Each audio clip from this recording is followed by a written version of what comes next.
Disclaimer: the information and education material contained herein is meant to promote the general understanding and dialogue of GAN's processing. Such information is not meant or intended to serve as a substitute for a healthcare professional's clinical training, experience, or judgment.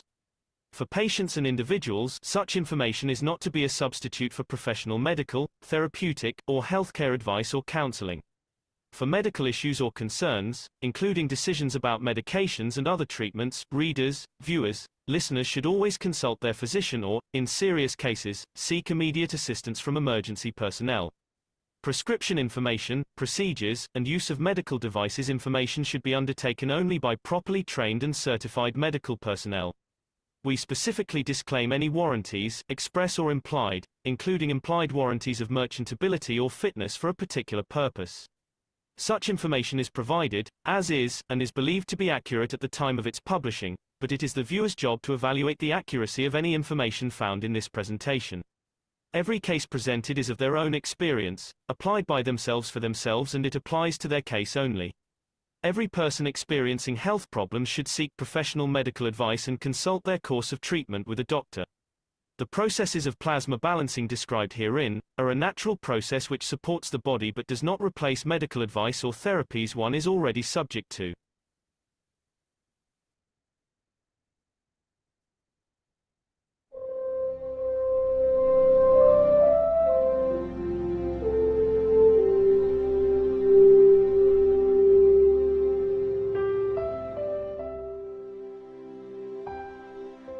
There is a huge burden on you who became satellites.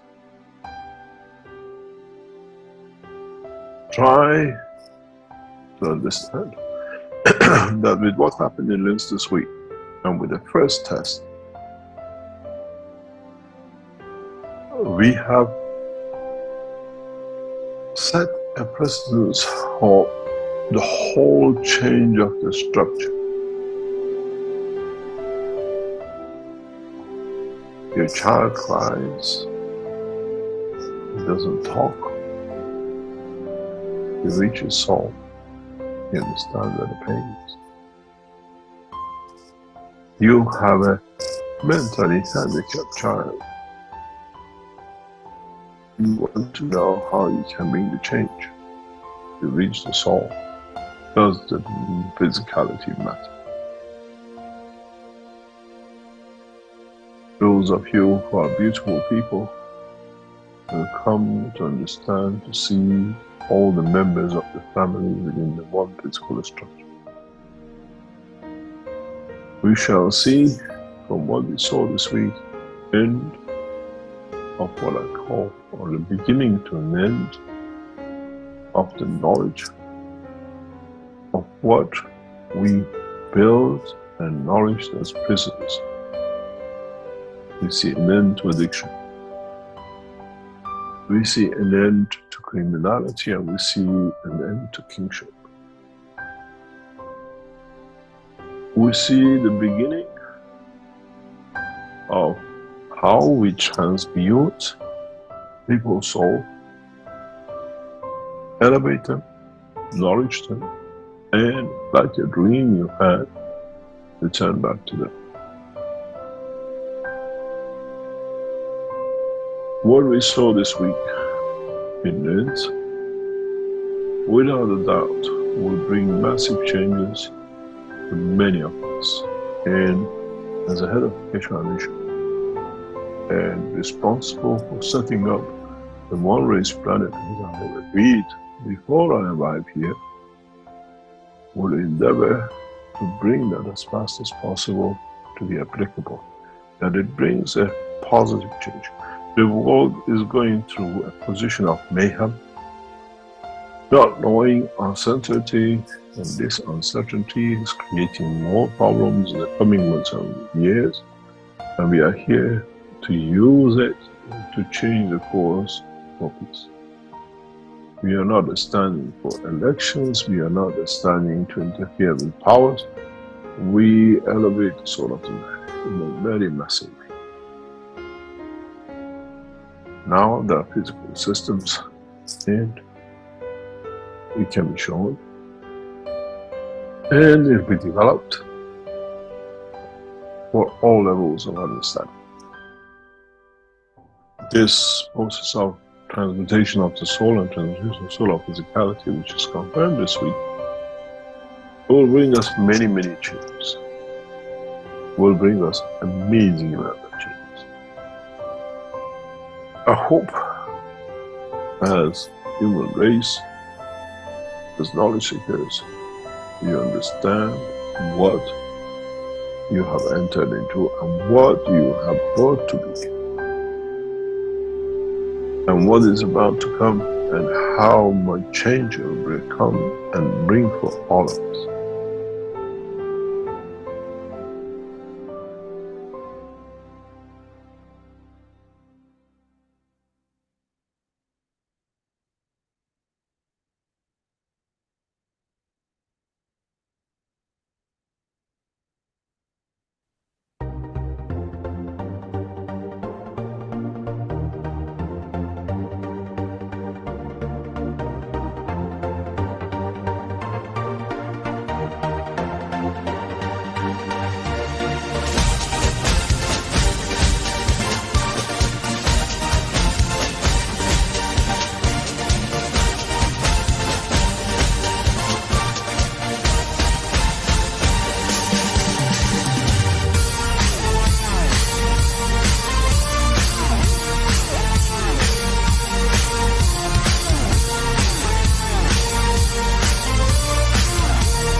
Hello, everyone, and welcome to the 604th Knowledge Seekers Workshop here on Thursday, August 21st, 2025.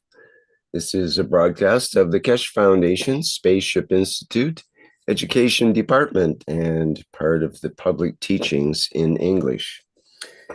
My name's Rick Crammond, and I'll be your host once again in this series of workshops that have been going on weekly, continuously, nonstop, I must add, for well over 10 years now.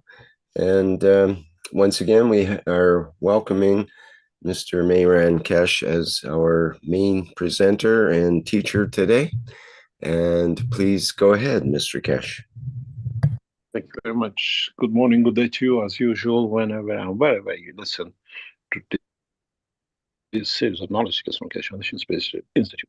We, as usual, welcome you back, and we carry on with what we were doing past 2 or 3 weeks that we left for a gap for other purposes of the work of Foundation. I have to warn you all that you are back as guinea pigs, all of you today. The system will start in the next 5 minutes, and after the session, first part, second part, we explain to you how you have been participating in a very large scale, what we call scientific development. We are playing slightly different than 3 weeks ago when we played with the orange, lavender, and honey with you. We are changing certain positions, and we would like to see how you feel, what brings you, and what changes in you. We don't tell you the changes as usual because we are nasty people. We would like to see what happens, but generally, it's part of the same scale of gathering knowledge to add to knowledge to bring the change in the long-term understanding. We're going back to partially what we've been teaching and what we've been working on, which is what we call the time. Why this is very important, I hope you have understood, but the most important thing with the time, as I've said in the past weeks of teaching, is man has no time. Elevation of the soul of the man does not need time. It can be instantaneous. But what is important to us is in the future, we will understand something which is fundamental. As I explained in the teachings before, half-life time of man, half-life we give to the matters, is more or less understood by world of science. We say an atom has a half-life of a few seconds, milliseconds, half-life of 10 years, half-life of 100 years. And we separate that from our life because it's just something. A child born and dies at birth, half-life of few seconds. The insurance companies work on the half-life, but they don't tell you that we estimate so many percentage of the working class will die at 70. They assess your half-life. You are another isotope in the isotope of life. We have half-time man by culture. In Africa, they live average 50 years, in Japan 90 years, and we have become another isotope. So 2 points which has to be understood by world of science. As we become the passengers of future, as I said, the teachings of present time is for a future time in 2 years, in 5 years, in 10 years, in 100 years down the line. We draw the line and man has a guideline to what to do with. Some of it might not make sense today, but in a few years' time becomes a guideline of man traveling in space. We are universal teachers. We know what is next in the lesson. We know what is in the higher class. So we prepare you now that when you come into it, the algebra makes a meaning because you already done numbers. Now, understand what is to come in. Half-life. Your half-life is decided 90% at the time of birth. Preset by the energies which you have accepted by the soul at the point of inception. Environmental conditions can alter it slightly. To you, people in Japan live 30 years more than the others because of the lifestyle. That's nothing in the time of the universal work. It's a few trillionths of a second, if that. So the bigger structure has decided your half-life at the point of inception. We cannot fight it. We cannot change it.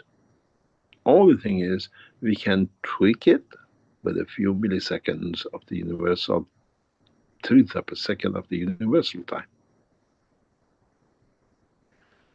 But what is important for us is to understand the work of that time.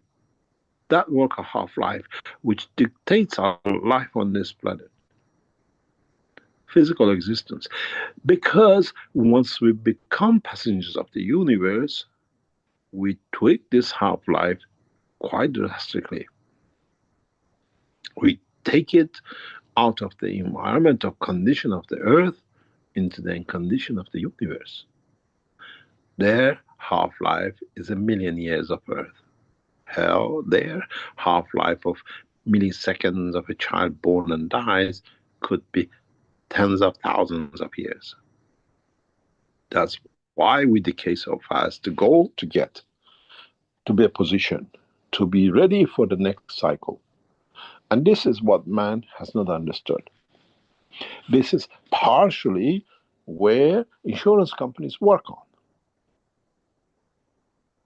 I explained to you how the insurance companies work on half-life, which is your death time, and how they bet on it, that they make money. When you buy pension policy, you enter a gambling club, which you are the loser to start with when you pay the first pension.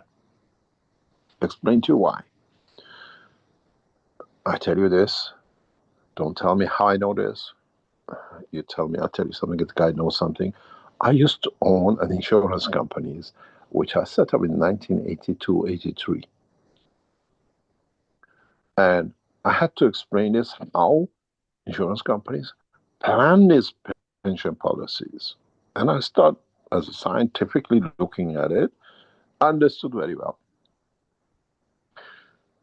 Insurance companies play with your half-life, predicting your half-life to even months and weeks.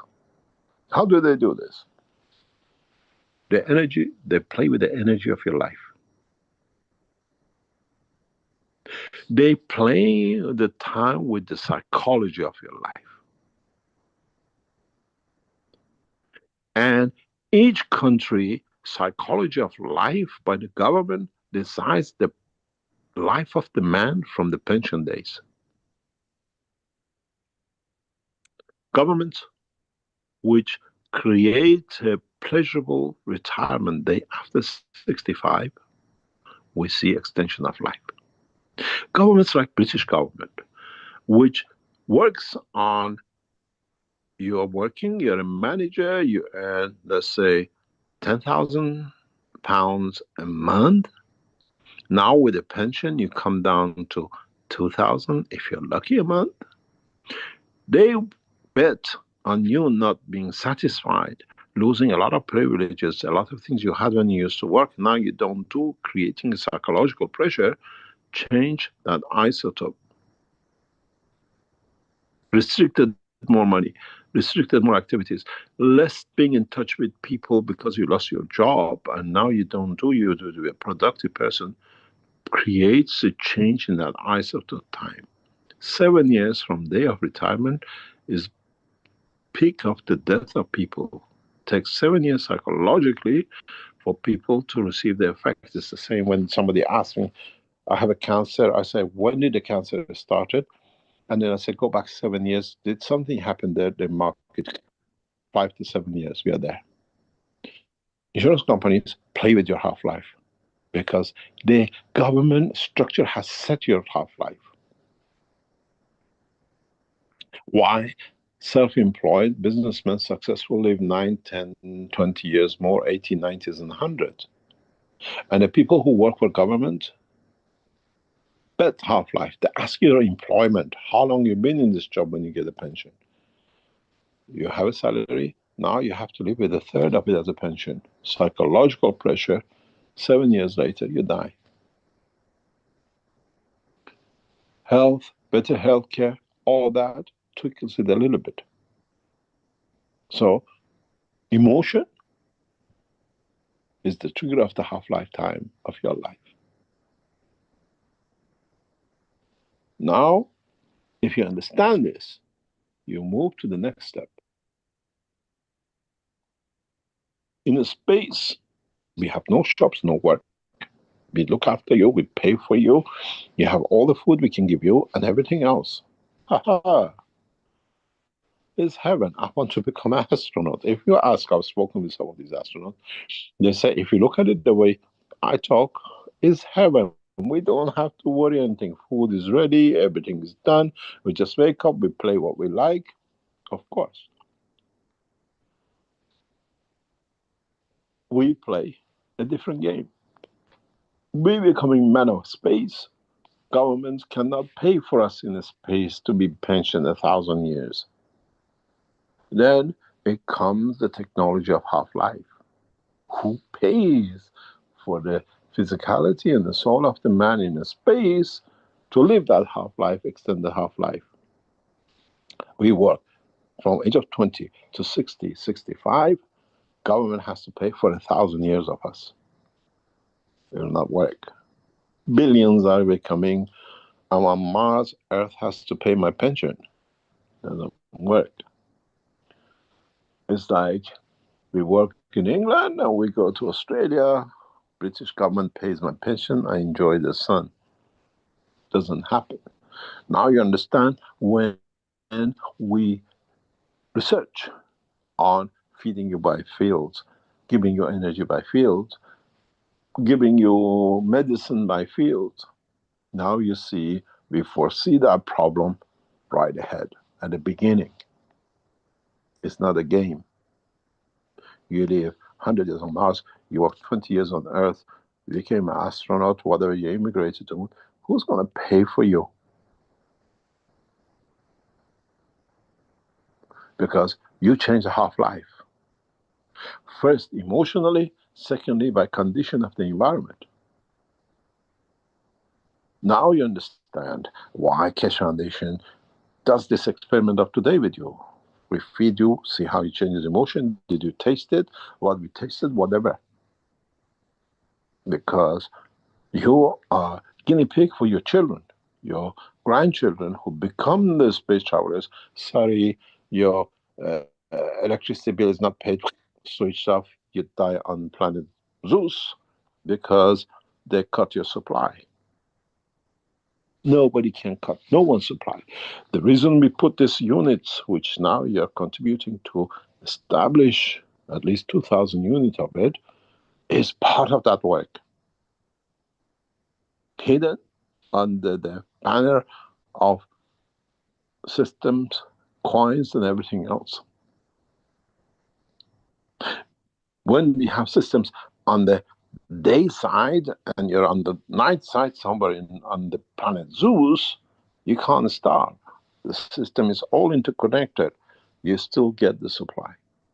The systems you're setting up, we cover it on the cover of the coin, is the future of your children, the future of you, the future of our generation in the space, that somebody like Mr. Trump does not come and, you are immigrant, you have to live. We are all immigrants in the space. And we have to set the corners right from the beginning, from now that we open the technology, that nobody can switch off any one switch in the space. No satellites. We are all satellites. Gradually, when we learn this, our souls become the satellite. Then we become the feeder of.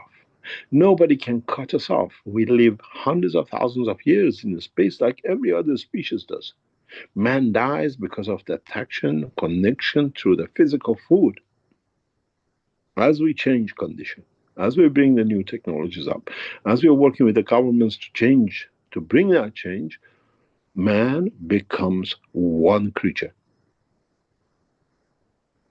which is fed by the source, till he learns to create a new time in life, in a space for itself, half-life time, depending on the structure of the universe, not the structure of this planet. This unit can help us with 50, 60, 100 years. Our soul goes where life, half-life time is billions of years, because we become part of the structure of the universe.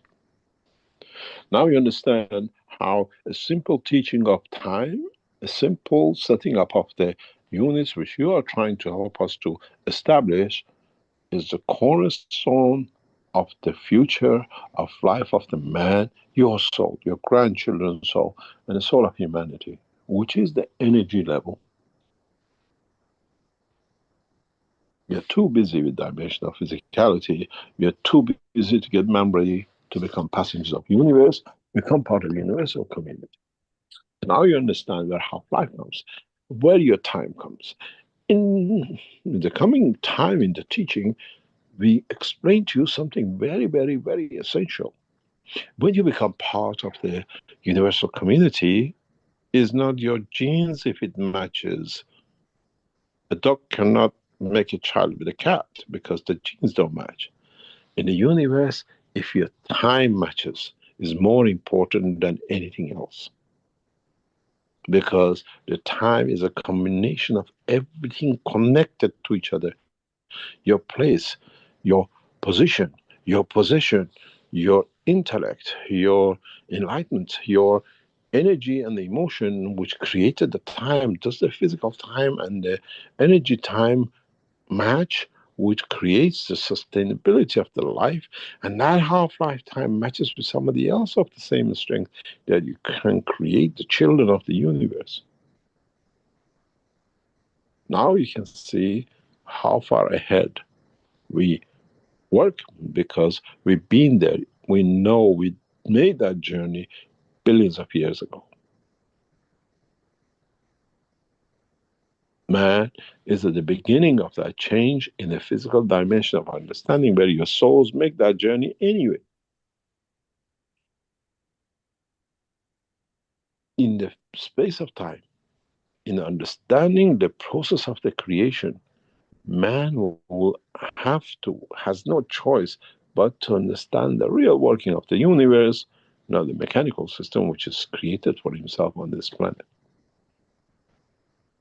It's good as long as you're here, and you used to have a donkey, now made a car, now you have a jet, and we make a high-speed trains, and the soul does it in 1 trillionth of a second. Physicality takes 18 hours to go from A to B. If you change the energy into the time, you can move the physicality the same as the soul does. Is not capturing, is connecting. And if we do this, if we manage to gather this, understand this knowledge, then we start moving. The whole planet will change. The whole structure will change. The whole feeding of the man will change.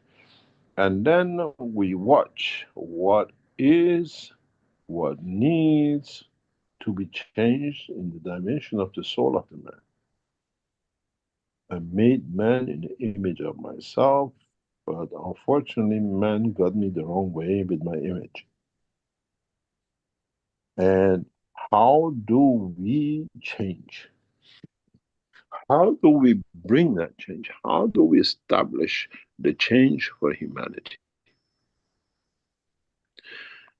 The road ahead is very rough. The reason for it is more or less the mistakes was made by bringing prophets, which they change the dimension of the elevation of the profit of the soul to the profit of the pocket, and all the pleasures of the man and everything went wrong. One killed, the other one womanized, and the other one married more and slaughtered more, all under the same banner of what we call profit. If you're English, you understand, sounds the same. One is the messenger, and one is the benefit of whatever you do financially, but they sound the same. But what they did, they changed the profits as a messengers of the soul to profits for the pockets and the women in their beds. And one is not worse than the other, and all of them got into the same trap. From Moses to Christ to Muhammad to Buddha and the rest, some of them did it openly and some of them did it hidden way, but at the end of it, it all came to one thing: stuck instead of elevating the energy side, whichever came from. And in so many ways, if you understand the half-time, if you understand the essence of time to be the what we call transfer of energy from one strength to another, then you define the energy as magnetic fields in motion. Then we set up a universal clock, not the clock of man on time on Earth according to the rotation of the Earth, but we set the universal clock in the position, strength, and then understanding that field to change the strength from A to B. That gives us the universal time. And it's the same for every position in the universe because it's calculated on the change of the environment and the place. So we bring everything to the zero base point, and then you understand one day of the man is not even a fraction of the trillion of the time in the space. We have to establish a universal time for us to be able to communicate with the others in the universe, because that allows us the time to mix, to create, to be part of.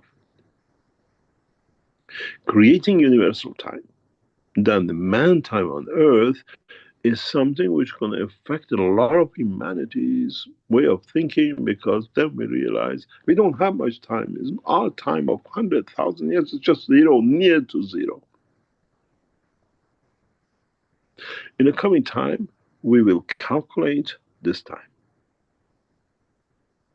Then you understand crossing the universe is a microsecond, because universe is part of the unicos.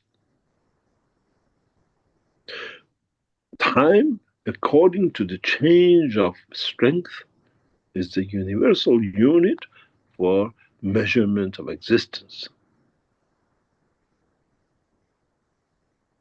Then you understand why we define energy as magnetic field in motion.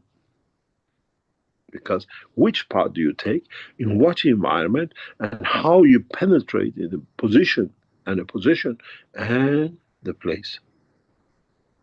Universal time is a measurement in understanding of the strength of the time, position of, and then we understand the totality about creation. Then it comes a word. Is this few millisecond, microsecond, trillion of a second worth fighting and killing for?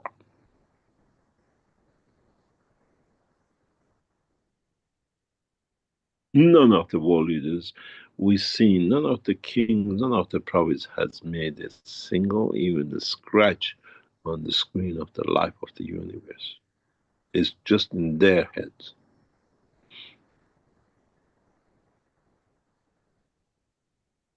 Imagination,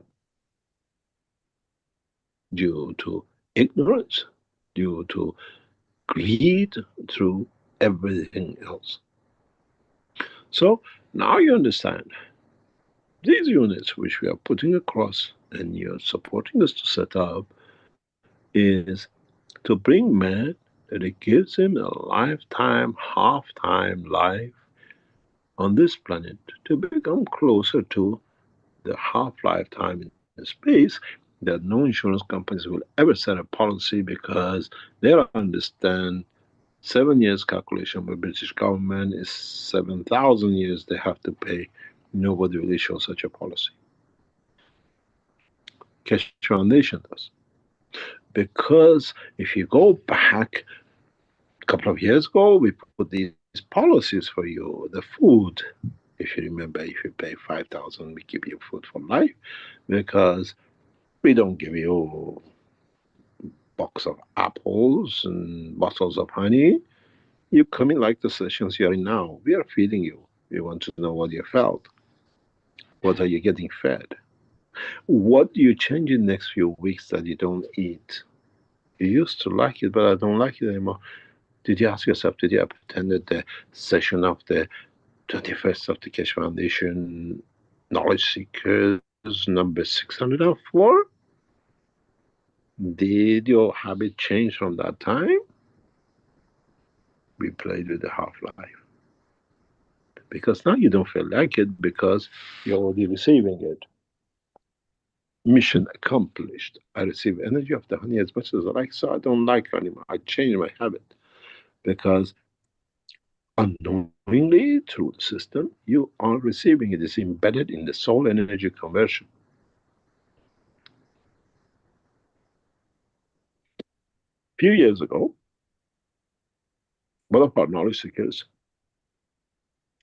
without anyone knowing, start testing something very interesting. And he said to me, Mr. Keshe, do you see my belly? I look like a pregnant man. I said, yes. He said, do you know what's happening to me? I said, I know we've been doing something, but you don't talk about it. But I've got a good idea how you've been feeding yourself. And I said, do you want me to start with this? He said, yes. How do you know? I said, because it's a consequence of this gives you this. He said, but you don't teach it. I said, man is not ready for the change.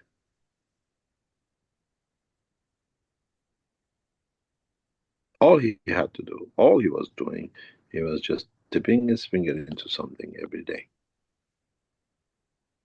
Didn't need to eat anything.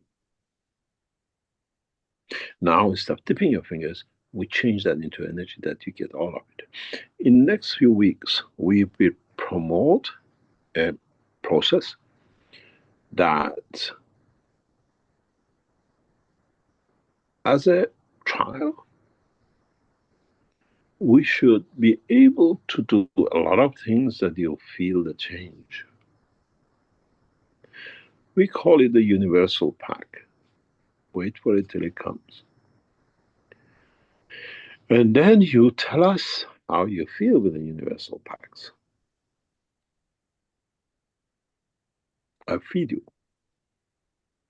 I give you all the things man needs for life on this planet. Limited number of people, and we observe how you change. Do you need vitamins? Do you need food? Do you need this? Do you need that? How you emotionally change. And then this become, as usual, you become the guinea pigs, the process of transferring this right across the universe. Because unfortunately, we pay the astronauts if they're in the space for a year or two, we give them everything free. When we bring them back down, they have to work again to get paid. This is the funniest thing. I explained this to a couple of us in the Space Institutes. We worship them, we give them everything, food, everything else. When they come back, they have to work. But then they don't work, they do what they like. They have pleasure, do this, do that, the same when you want, because we have no say, we can't control you. If you sit there and don't do nothing, nobody knows. And even scientific organization, they create the position, many of you don't know, but some of you might know, there is a specific place in all the space stations, Chinese and the others, is called the intimate corner. There are no cameras. There are nothing to observe. It's a free position. No intrusion. You can go there and cry. You can go there and make love to another astronaut. You can do everything you like. Nobody sees that point. Deliberately built to allow the emotion of the man. Because they know that emotion, the biggest worries of the space agencies is if an astronaut commits suicide on a mission.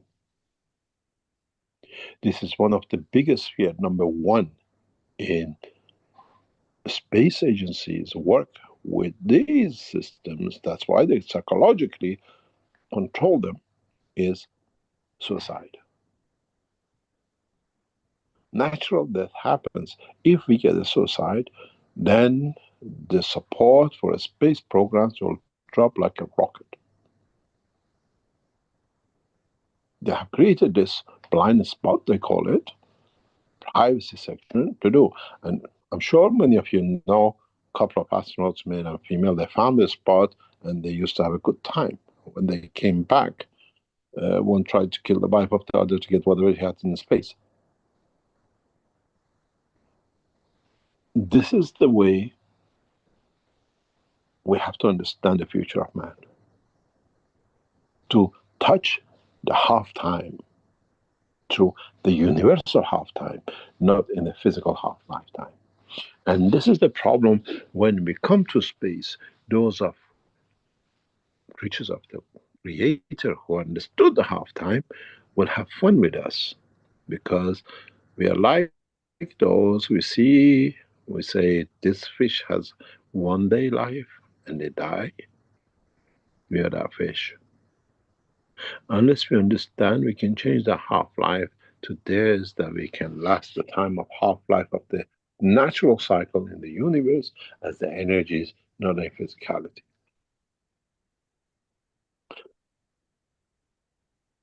Some of our scientists in space programs understand this, understood this, and some still trying to understand what is the outcome. How can we change? Because this thing will lead to crimes. If you don't understand it, it will bring man to his knees in space, because we do not understand the whole structure of the creation according to the lifespan of the universe, the true half-life, the time in space, energy in motion, change from one strength to another. Is that where the half-life is? It can never change, because in reality it's the same as mass and weight. Is independent, according equal to whole of the universe. The time for me on Earth in the universal time is exactly for another creature in another part of this universe. But it changes when you go into one universe to another, then becomes the total universal time, which matches the two, which is the creation time of the Creator, which to man is a zero time. This is what the human race, and with the technology which is brought out now, has to understand what time means, why we're creating, why we are setting up these things, why when it comes that the next 2-3 months when you start receiving your units, you few days of time, you receive another antenna, a pack, which you have to fit it into your pack, which connects you with the universal time. Connects you with a universal communication line that it changes things for man gradually on this planet. We are gradually with this system bring you to join you in the universal level of understanding, the teaching, communication, life in space. Because if I give this unit to somebody to go to space, it has the same connections you have here, transfer of energy, does not need to die of hunger.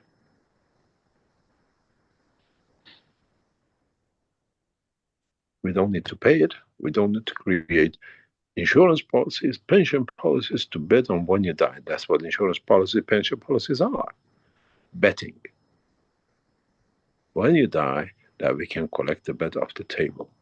Because once you die, the money collected in insurance policy is mine, not yours anymore, because government made it this way to become rich. In a way, we are all losers when it comes to pension policies, and they plan when we lose on the gambling table of life.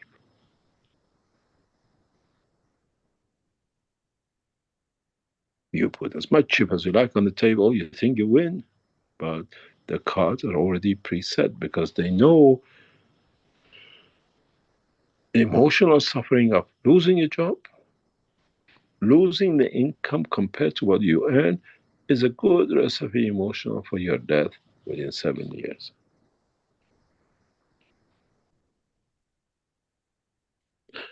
And then the other plans, how they calculate what percentage die, what percentage will survive. Genetic has to do with it, environment has to do with it, and if you have other insurance policies, because you have more income, the pressure is less, you live longer. This is why they promote private pension policies. And those people are the ones who have the yachts, who go on holidays a lot, and they live longer because they have not sat on the gambling table with the government. They have no other income but what comes through what you call the pension or social security every month through the door. They made extra, they live longer because they don't have that emotional pressure time change in their lives.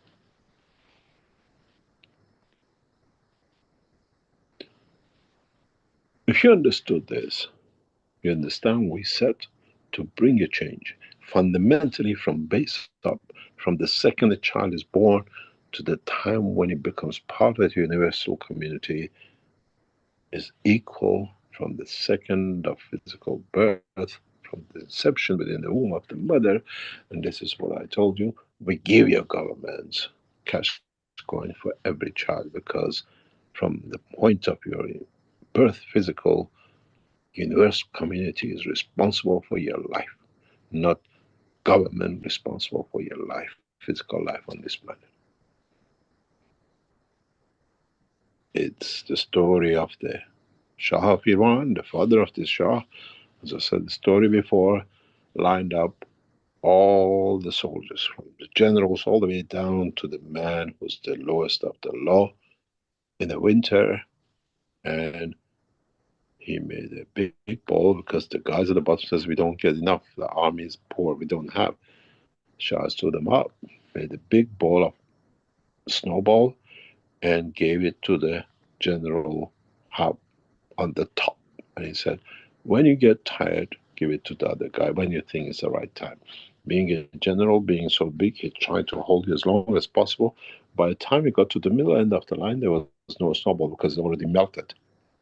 He said, you see, soldiers, I paid the top man to pay you. He takes everything. By the time it comes to you, there is nothing left. And it's the story of the life of the man on this planet today. But this time we take the energy from the time you're born.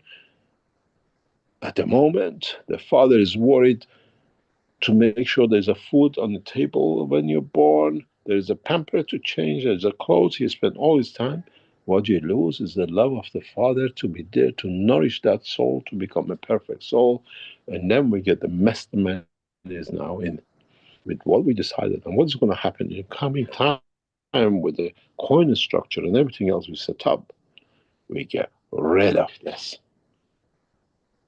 That the soul of the man from the time of birth is absolute perfection, and he receives everything that the father does not need to work to be away from the child to nourish that flower to become the one.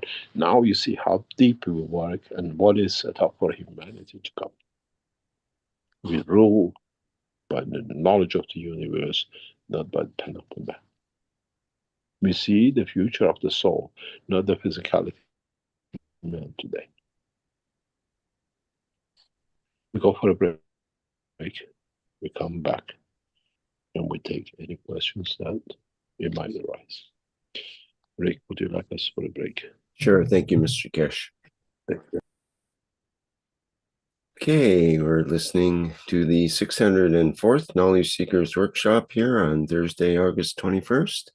We'll take a short break and be back with the second part where folks that are attendees here in the Zoom have an opportunity to ask questions. If you put up your virtual hand, we can allow you to open your microphone, and others can put their questions in the Zoom chat or in the YouTube chat as well, or in the Zoom Q&A is a good place as well. Okay, see you shortly.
Hello. We are the Keshe Foundation. Our mission is to bring peace on earth and join humanity with the universal community. We wish and work to bring man as equal to all beings in the universe. By teaching plasma science and technology equally to everyone, no one is left out and no one is abused due to lack of knowledge. By donating to us, you can help achieve this goal. keshefoundation.org/donate.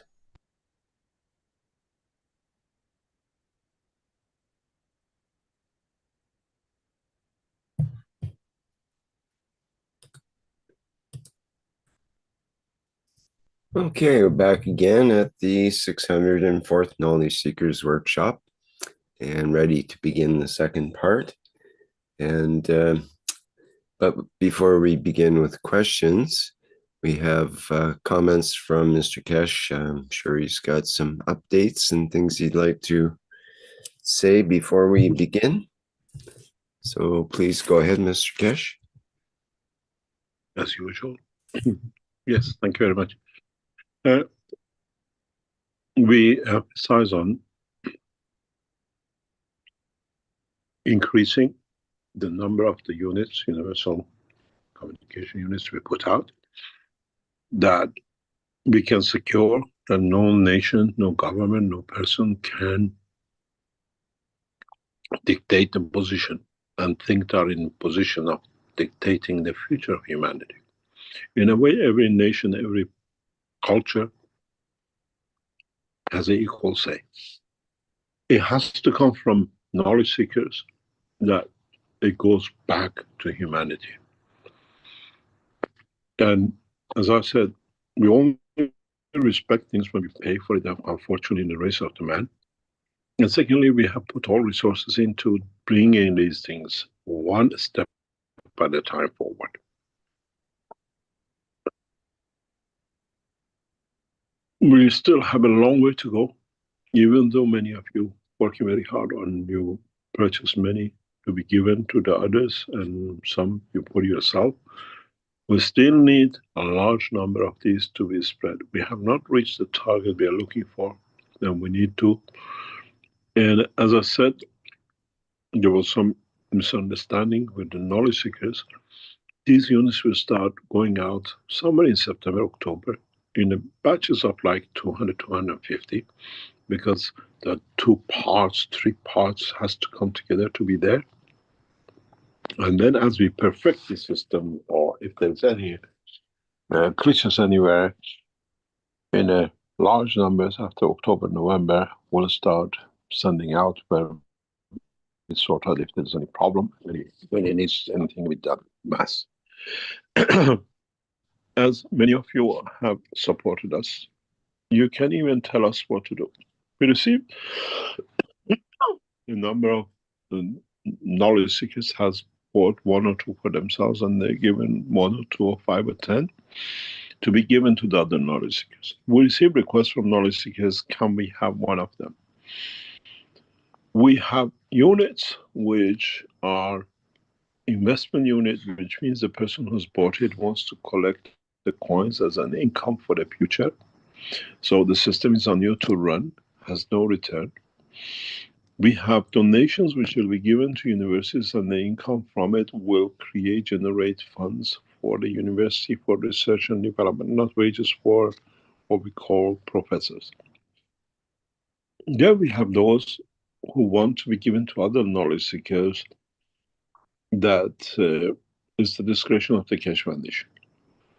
We have to explain to you, once you receive these parts, you're part of the structure of the Keshe Foundation. Every system comes with a card which identifies you. And every system in the background remotely controlled by the monitors, by the people who run the thing to understand everything is correct.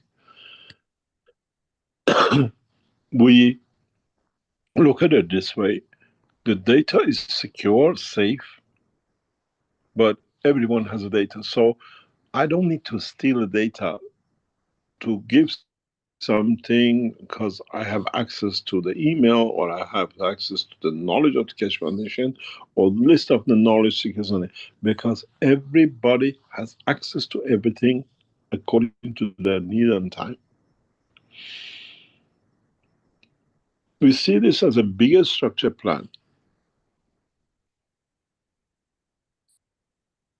for identifying man in 100, 200, 1,000 years from now, because then it collects, it converts into what I call universal system. In the next few months, we hope to start the process of what we call non-physical plasma memory chips, memory banks, which is enough to put all the knowledge of the man in one block. Collected through the system, feeds to a master point, created through the structure of the brain of the man, very much similar, and development of the further structure of it. I explained to you as before, I explain again if you haven't understood. In Keshe Foundation, in one of our research centers, we have managed to create continuously pico and below pico material. As I said before, today's microchips works on 3 nano. We have gone 10 to the minus of 6 below nano, which at this point it's a dynamic structure like the brain of the man. We can produce this material continuously. We developed it perfected the art. And in this process, it allows us to create chips without connection, create memory bank without any wiring the way the brain of the man is. We have broken into the knowledge of the creation of the brain of the man, or memory system control system. Rapid evolution, future assessment and reaction, and data protection of the data you need to know. There are no switches on and off. It's all done with the emotion. The present system we see, AI system control, they are just a child plays in what to come in the coming years. You will understand if 3 nano chip can create such a creature, what would 10 to the minus 6 of this nano will create in response. All this needs research, development, needs time, and secondly, needs for man to understand. We carry on with this process. We will develop this process as we go along and as we expand the knowledge.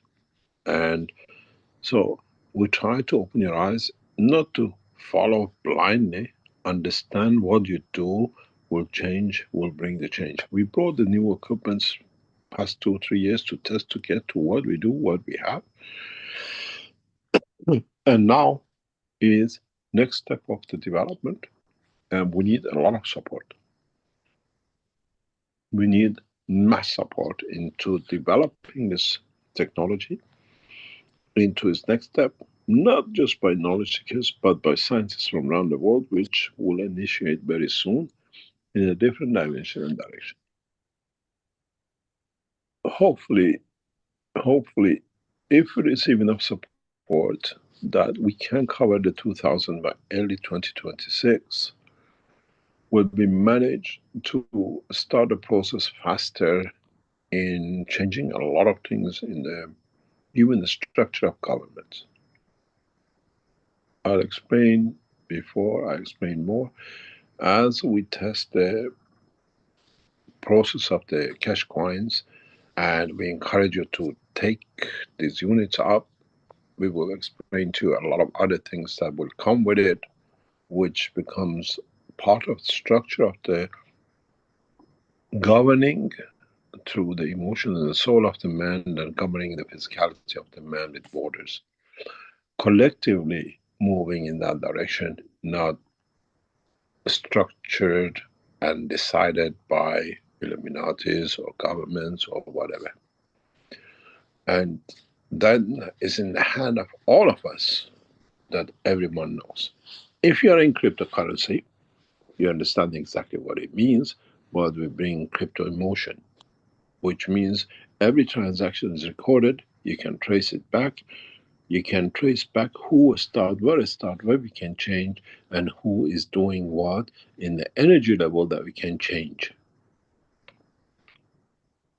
In a way, we use part of the technology of the cryptocurrency in bringing, with the new technologies, the same dimension to the knowledge of the man. Everybody has access to all the knowledge, everybody has access to all the energies, and then you see the change. Maybe 3 to 5 years, we'll see the beginning, physical changes, but the whole process has started. Those of you who are on the screen, you'll see the honey guy is back again. He's got this pot on the table, and we can see it on the screen. You've been fed again with honey in the past half an hour. What did you feel? How did you feel about honey in the past 3 weeks, 4 weeks? Has your eating habit has changed? Because honey is the essence of many nourishments, covers a spectrum of. Has anything changed in your eating habit? Have you changed emotion? Has anybody told you changed? And then look what vitamin C change brings about in your physical condition, and what does honey bring when you eat the honey, whatever. Has anything changed in that side? Do you sleep better?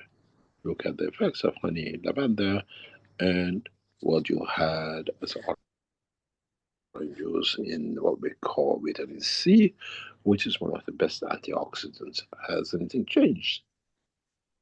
Then let us know.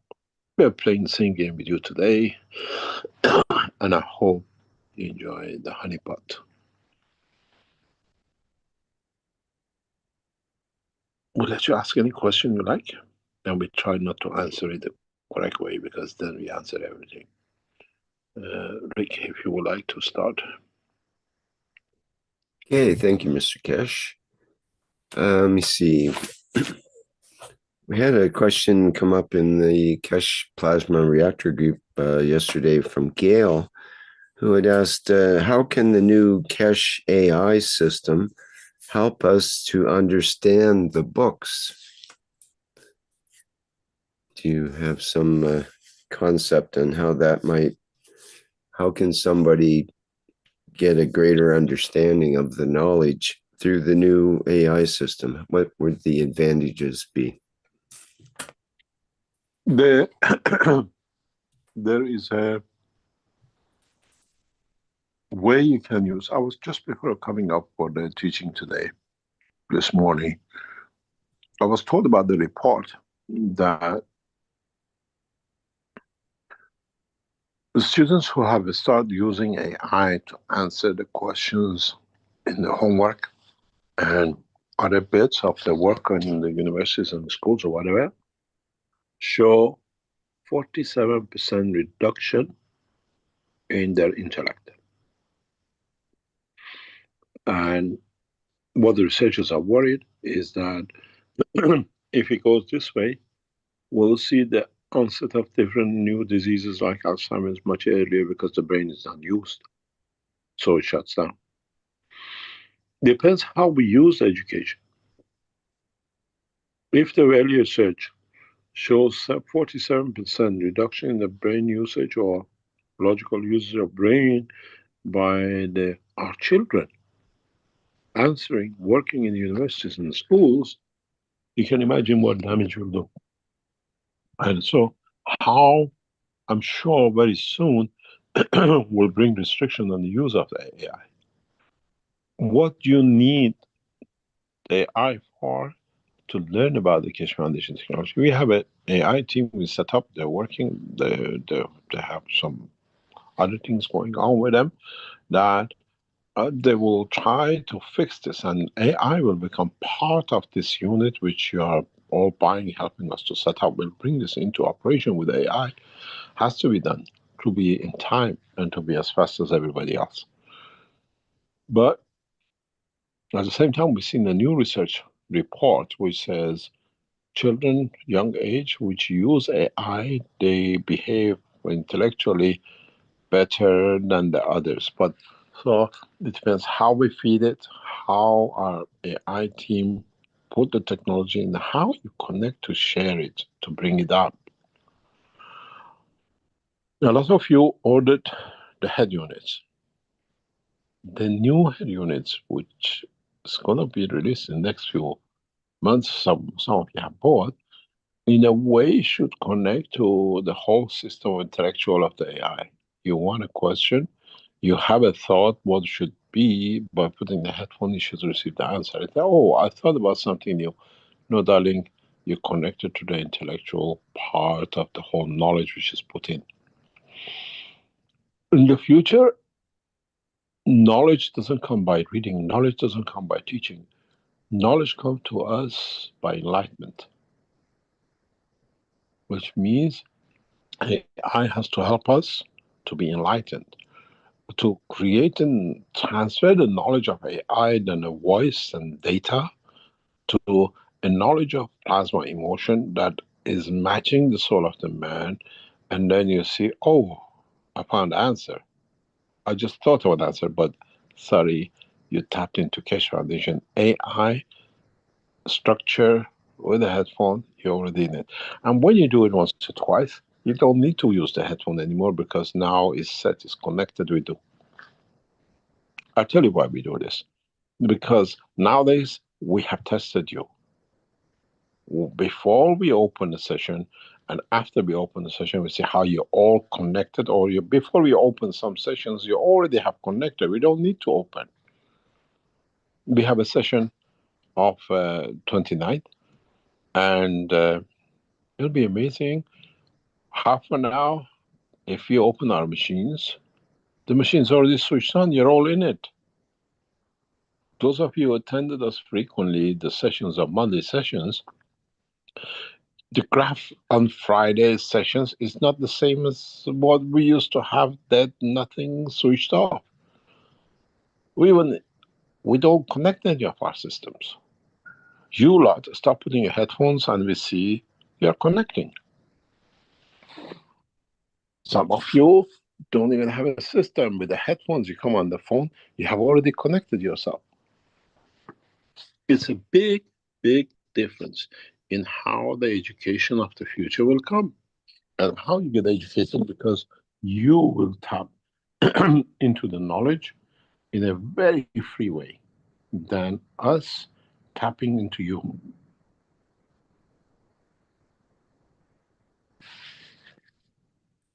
So, Mr. Keshe, Carlos had a question. When you say that you're transferring and monitoring us, are you referring to all of us connected to the teachings on YouTube and Zoom, or just those who are on Zoom panelists?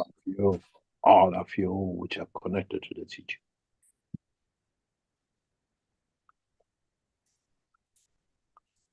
And those who listen afterwards. I'll tell you something very interesting.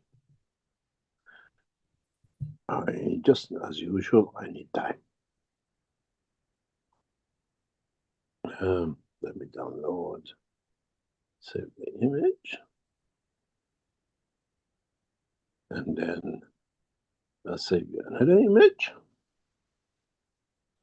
and then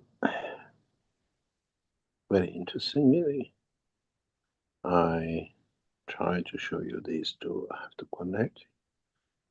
Excuse me for a second till I reconnect back to the system.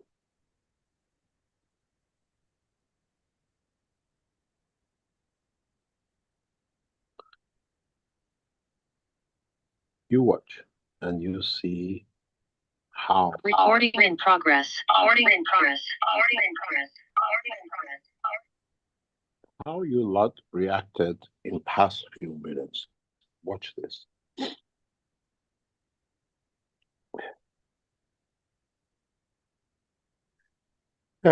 This is before I told you about honey.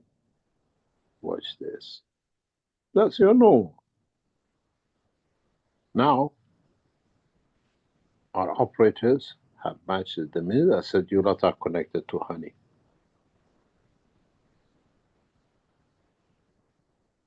Immediately, you lot reacted to it.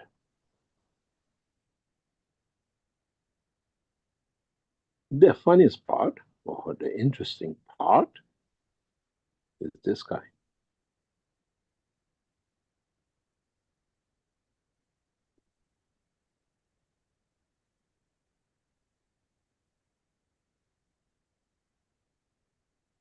Physically testing. This is your energy where we transfer to. And if you look at this graph and the tail of it, which is this one. So the point you see here, the arrow, the node I receive, it says this is the point where you introduced this, talked about the honey, see how they react. That's how fast we see how you lot operate.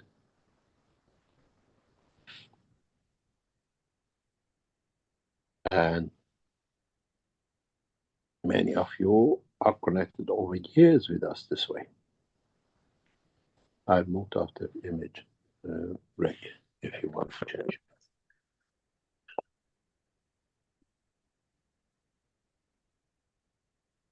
We see that knowledge seekers, even listening afterwards, a couple of weeks after, they still show the same result.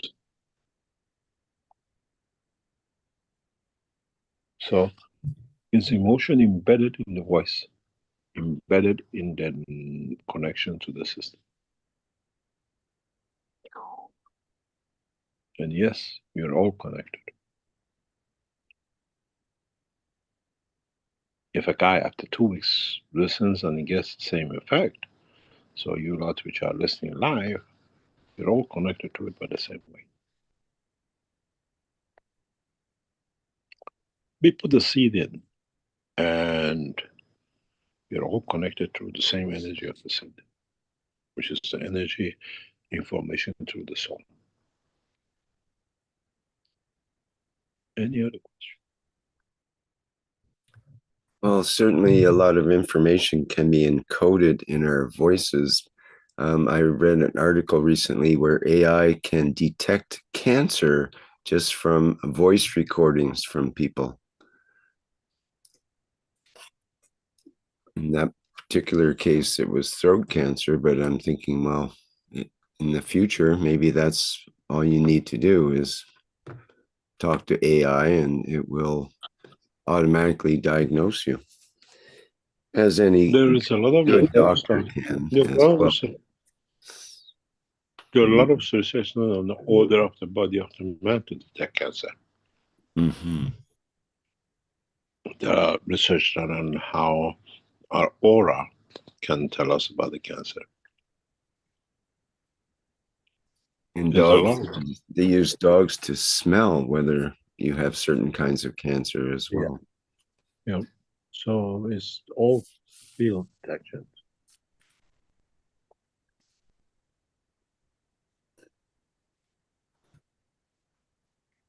Any other question? Okay, let me see here. Again, I'll remind our attendees, you can open, we can open your microphone by having you raise your virtual hand so we can acknowledge you. Let me see, we had, I think one other question here. Okay, we have a question from Michael Buse, translated in the German. Let me get that set up here. Okay, it says, Mr. Keshe, you taught us that we must not consume anything with a soul, neither animals nor plants. At the same time, you mentioned future replicators that will be able to produce food. My question is, what is the nature of this food? Are they purely field structures that appear like an apple or a dish, but lack a soul of their own? Or do these manifested foods also take on a form of soul that withdraws back into the plasma field after consumption? It would help me greatly to understand what we will actually eat in the coming era. It's primarily fields, even though there's a big difference being fed by a soul than being fed by animal. When a soul gives, it's voluntarily given. It's what it doesn't need, or it's something feels you need. In a physical feeding, the lamb has no choice. So when it comes to the feeding of the soul, all energies, emotion, magnetic fields have a source that are connected to a plasma somewhere, which, if it's in the environment, is free for whoever wants to take.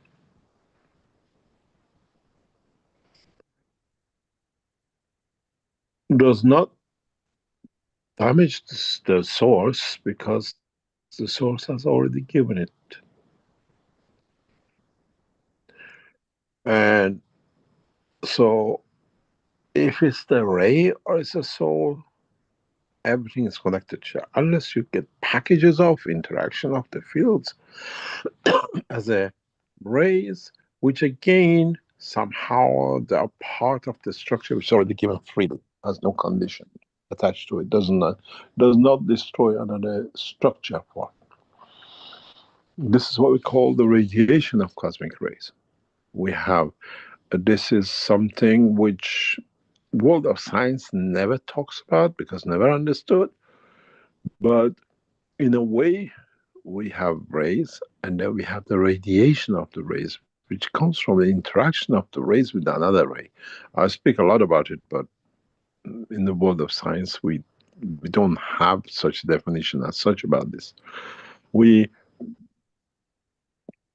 create an electron, we hit the target, we create an X-ray. But in the world of creation, when the magnetic fields interact, they release X-ray too. The X-ray from the matter is harmful. X-ray from the magnetic field is a pleasure, is a food source, is an energy source. Not connected, but available. But at the same time, as all the fields are connected to each other, they create the condition. In the world of technology, very soon we explain some details unknown in the world of even energy. Now, when we'll do it, because we are doing it now, it's not something we're going to do. In part of our systems, we bet on it. We rely on it to be there, that it gives us what we want because we know how to do it. We create radiation of cosmic rays. Because with those, we can create new half-lives. We can create new conditions, which does not mean we add to the energy of a plasma, which is unknown at the moment.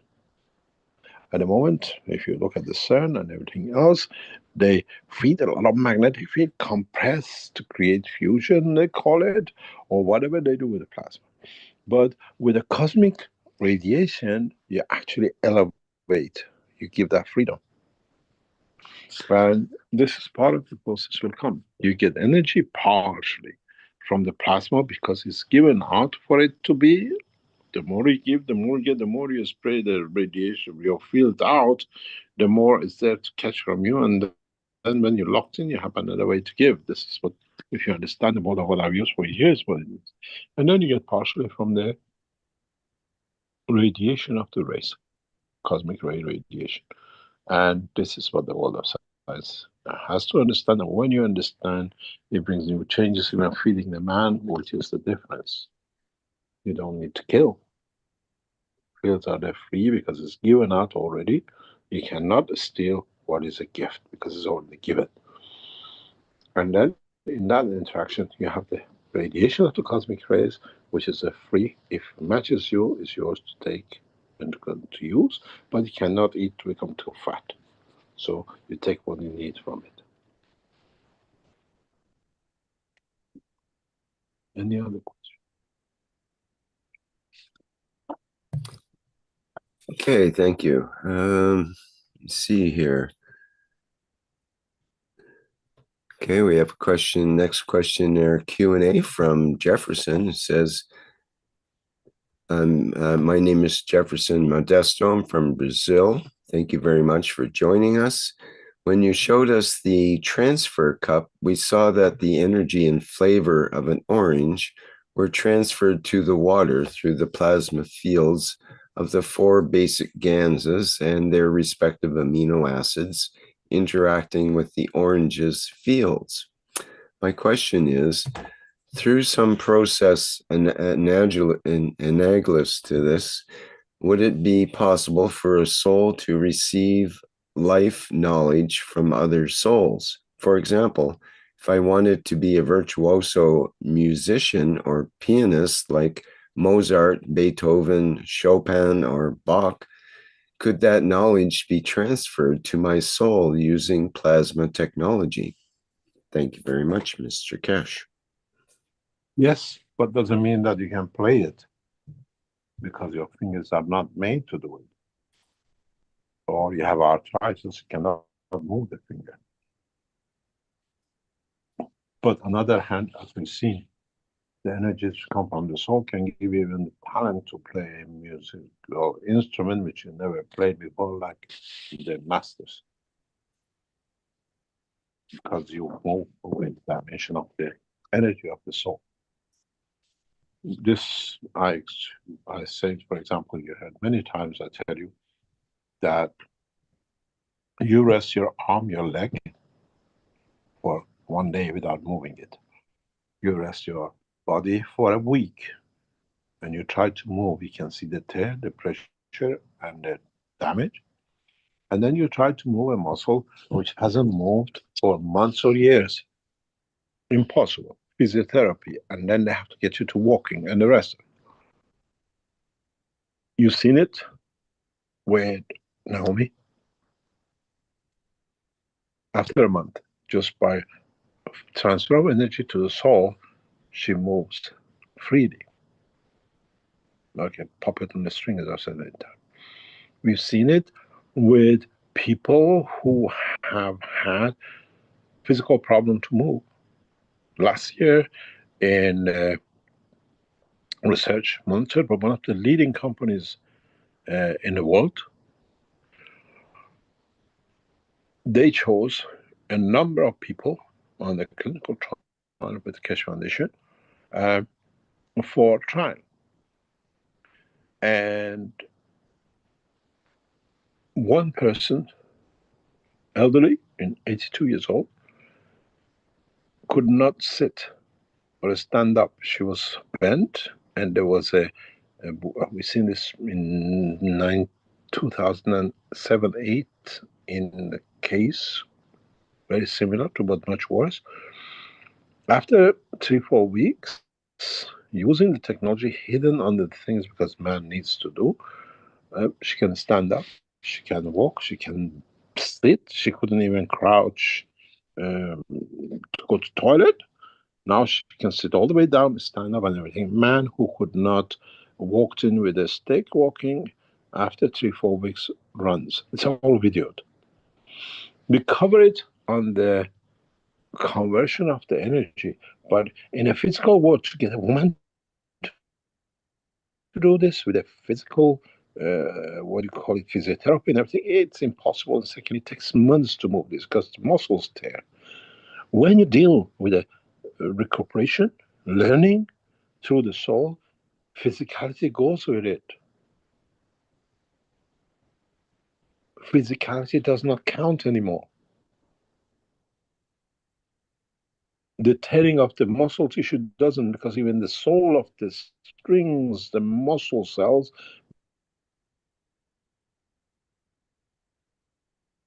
match with the soul, and there is no tear. It brought me to think, how come this person hasn't moved off the chair for 10 years and now out of nowhere just gets off the wheelchair and walks? It's impossible within a week, 2 weeks to do this. Then we start looking at the structure of the soul of the cell and the soul of the man, and then the soul of physicality made a lot of sense. That's why you don't get therapy. We had a Pakistani guy who had a stroke in the upper part of the spinal cord in the brain at the age of 19. This is all recorded. We have full videos of it. At the age of 19, they told him his father has died. He had a stroke, paralyzed in a wheelchair. He came from Solihull, Birmingham. He was 45, around 40, 45. They came in a minibus with him, with his children and grandchildren. They brought him with a wheelchair, out of the car. And that's all they could. He came, I looked, they explained, I understood that what the damage was to the soul, not the physicality. And they came back about 4 weeks, 5 weeks later. For him being paralyzed in the chair and all the pains of it, he used to take drugs to subside the pain. And this drug was one of the biggest problems they had. And I asked him, how come being paralyzed from age of 19, you have children and wife? He said, that part I can do something. I cannot walk. I'm in pain all the time. I said, okay, no problem. 3, 4 weeks later, this is videoed. He came by plane and he walked in. And we videoed him as he walked in, hand in hand with his son. And he said, do you know something, Mr. Keshe? From the day I left here, I cannot touch drugs to kill my pain because I have no pain and my body has access. I have no pain, I don't need it. But the minute I bring it to my mouth, it smells like manure. And I can't do, I haven't touched anything, but I'm walking. Can you explain to me what you did to me? I said, we understood the fact of the soul that overpasses even physical damage. This is why you can move a hand, a leg which has been paralyzed in the bed with a strength of emotion and a sense of that. You give the knowledge to it. You give the essence of the totality that the body works through the soul of physicality and not physicality, and you see the physically walking because you pass the point of physical life. I observed that clearly 20 years ago now, nearly 17, 18 years ago. It was very, very obvious. Again, last year in the trials, we observed with observation with doctors monitoring it, the same. So how come? And then they see the damage is still there. When the doctors look at the damage, they said the damage is there, but we don't understand why this can be done.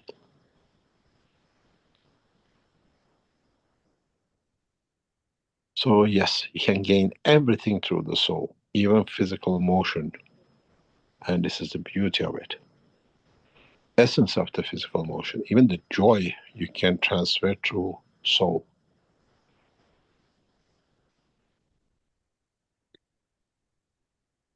One day when time is there, we load all these things on the new setup which you all looking forward to see. And then you see knowledge seekers spend time to decipher and put all these are kept in the archives and pictures and everything else of the foundation. And then you see how you move the soul of physicality. Physicality just follows. It's the same with the knowledge, it will be the same with the emotion. And this is part of the setting up this structure of 2000. We change the emotion of humanity to walk away from wars. And that way we can keep it fed to become part of the essence of the life of the man.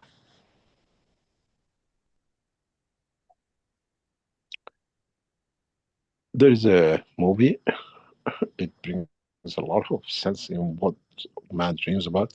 If you get time, watch it. It's called Zootopia. It's for children, done by Disney, where there is this city that there is no crime. Everything is peaceful. And the little rabbit wants to become a police officer in the world of all the big animals. And this is the ultimate goal of the man. But if you understand what is set up, man is destined for that destination. Because you transfer the energy, the knowledge, the emotion, and the outcome. In a way, up to now, man was taught by the word of the prophet. Now man moves by the soul of the prophet. And that's a big difference. Man shall not make a mistake. There will be no imperfect child ever born on this planet. That's a promise I gave to my Creator, and I accept.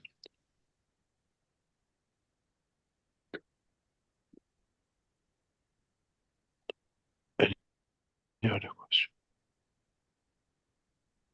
Thank you. Okay, I believe Gail has a question and probably has to do about translation of the using the Keshe AI system for translation of the teachings. But go ahead, Gail, and please ask the question. Yes. Hello, Mr. Keshe and Rick. Can you hear me clearly? Yes. Good. Okay. I did want to ask about the language translation. Is it effective? Like you did say once that we could listen to a Chinese speaking person and be speaking in English and we could each understand each other. Is that still the way it's going? Or is it not possible to translate even if you don't understand their language?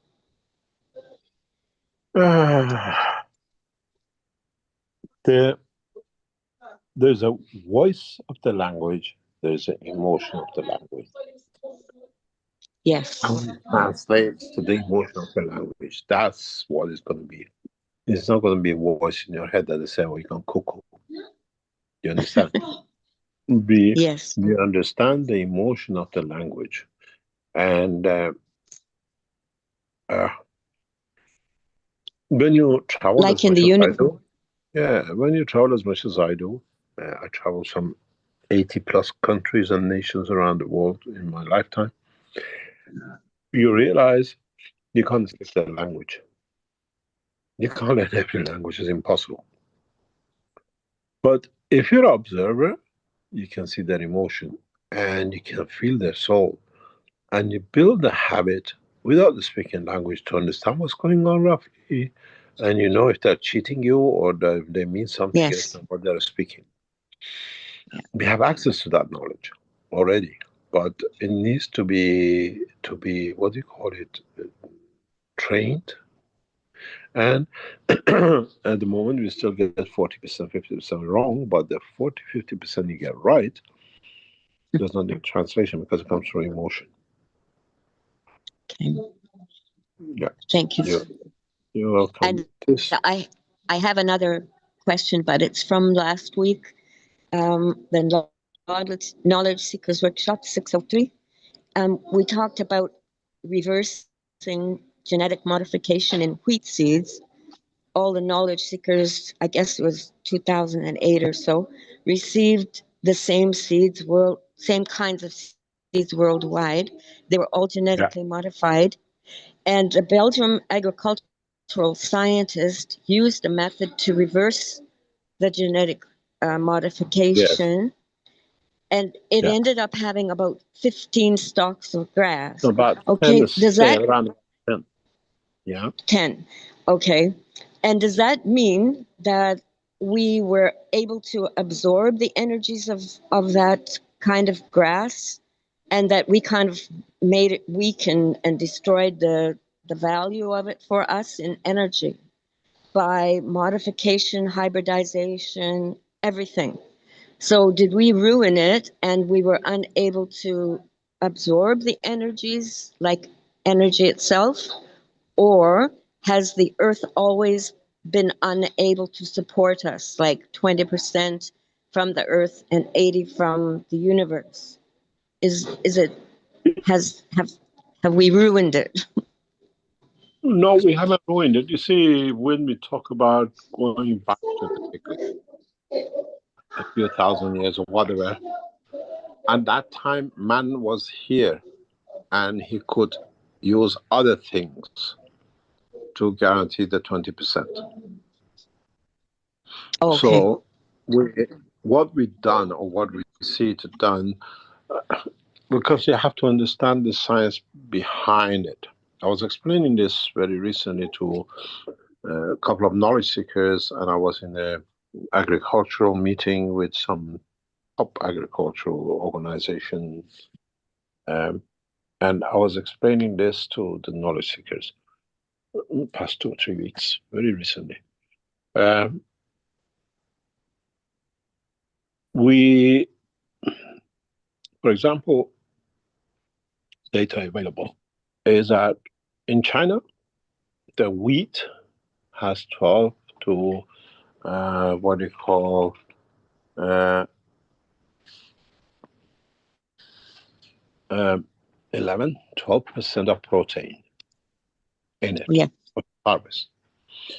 In Inner Mongolia, in a test we did, we increased the protein to 20%, which increased the weight of the harvest by 2-3 times. It's the same number of the seeds. It's just by increasing the protein, we increase the weight. And then it's the same number of grains. We haven't changed the number of grains because the plant which we increased the harvest of was already a flower when we got involved. We didn't get involved at the bottom, the beginning of the time. Then it showed, let me finish this. It showed that the amount of protein changes the weight of the harvest. What if you look at the grass? If you look at the grass which became wheat, it has 10 stems. Let's say each has the same number of the seeds or grains in it, but the grains, instead of carrying 13% protein, were carrying 1% protein or 2% protein. By taming it, we bring it together in a way to become one stem, we brought those other 6 or 10 to become 10, 12%. You understand? Yes. This is where we changed we modified the protein absorption and the collection. That's how it's done. So Earth, okay. Carry on. Yeah, so Earth has always been unable to support us with energy. Okay, so it's 20%, 80%. Yeah. All right. Because in a way, it's not that you have to understand the problem.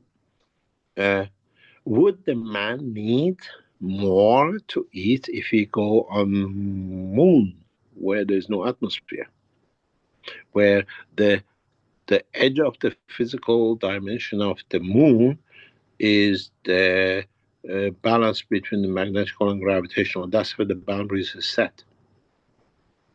Okay. You understand?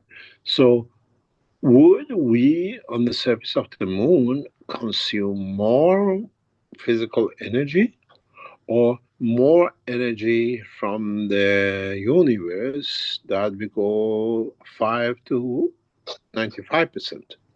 Or would we go the reverse of it, 95% from the planet, and we kill more because we need more energy? Is this the reason why there is no life on the planet? Yeah, so we'd have to to get it from the universe. We have to get it from somewhere if we're going to carry on with this dimension of physical life, yes. Okay. To keep a balance. Our soul is as hungry as our physicality, but it knows where to go to.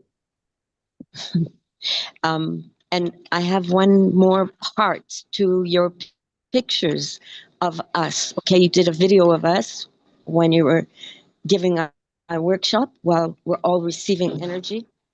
And your picture, I thought it looked more like a plasma loop. Do we, if we want to go backwards in our soul, do we have to retrace back on the line that we came from? Or when we return to the Creator, going up again, can we still go backwards? I wasn't clear on how you would go backwards. It's sort of like, okay. I don't understand what you're trying to ask. If I'm going from the Creator in the, like you've got us in a video, and we can see where the Creator is and where solar physicality and where the physicality is. And we see that there's a straight line, okay, but there's also one going one way and then one returning to the Creator.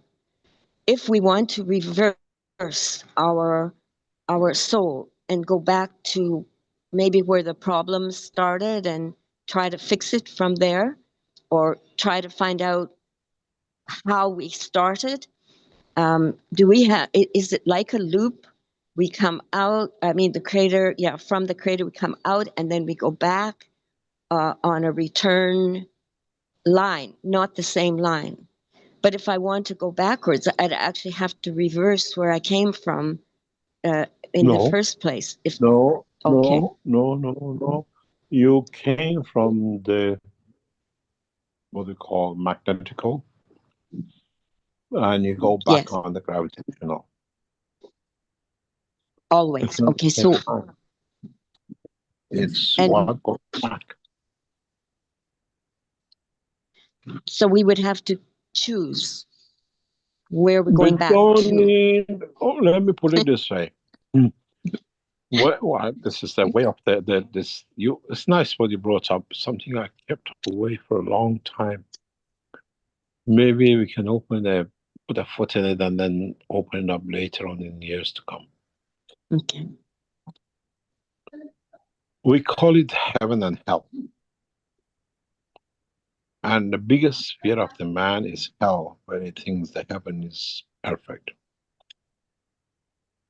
When we create a dimension of what we call the wrong way or whatever, we become passengers of the magnetical, of the fields of the creation, moving further. When we go to heaven, which means in way of life, we become more like a creator. We get attracted by, we go on the gravitational line. But again, our gravitational line has a strength at a certain point, does not match with what's going in, it's not strong enough, and gets detached and starts its own creation, which is the stars and everything else. On the way back to the Creator, if once we mature to understand the science of creation, if we follow the soul of a man, we see if it's going closer to a certain direction or is going away from such a direction, depending. It's not that it goes towards the center of the universe, which comes closer, because this universe has another center. As I said, the word I chose very clearly was direction. Because let's say the direction to the center of the universe is south, but the soul goes east or the soul goes west. And at the boundary of the universe, it disappears because it's on the track to go closer to the creator, or is on the track to go away from the creation of the creator. That's where the hell and heaven comes. And not that if we become stronger, we go to the center, because creator is in the center of the universe, so we come closer to it. This is center of this dimension of the fields. And then you understand exactly where you stand with your life. Intention is the direction, in a way? No, the living. Okay. The way of living, the way we conduct and live our lives. We can have a very good intention, but do everything the wrong way. You understand? Okay. Yes. It's, but it's just the reality of what it is. But in a way, we are made out of our own conduct, but in the dimension of the balance of the fields, not by dimension of the physical position. We always tell to our children, energy. Yeah, energy side, not everything. We always say to the children, what you give is what you get. That's exactly true about our soul. Okay. Thank you very much. I guess that's all I have. Thank you very much. Thank you.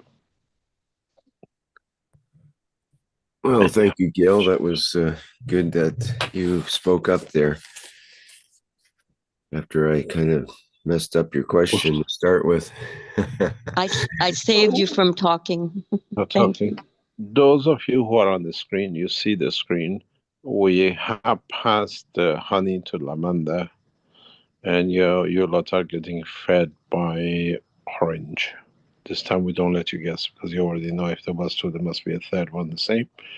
But there's a different process, and we're observing your direction of field of what you call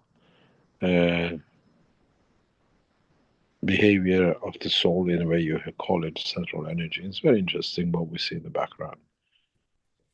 How sort of physicality is pushing its way around the behavior of the man and physical life.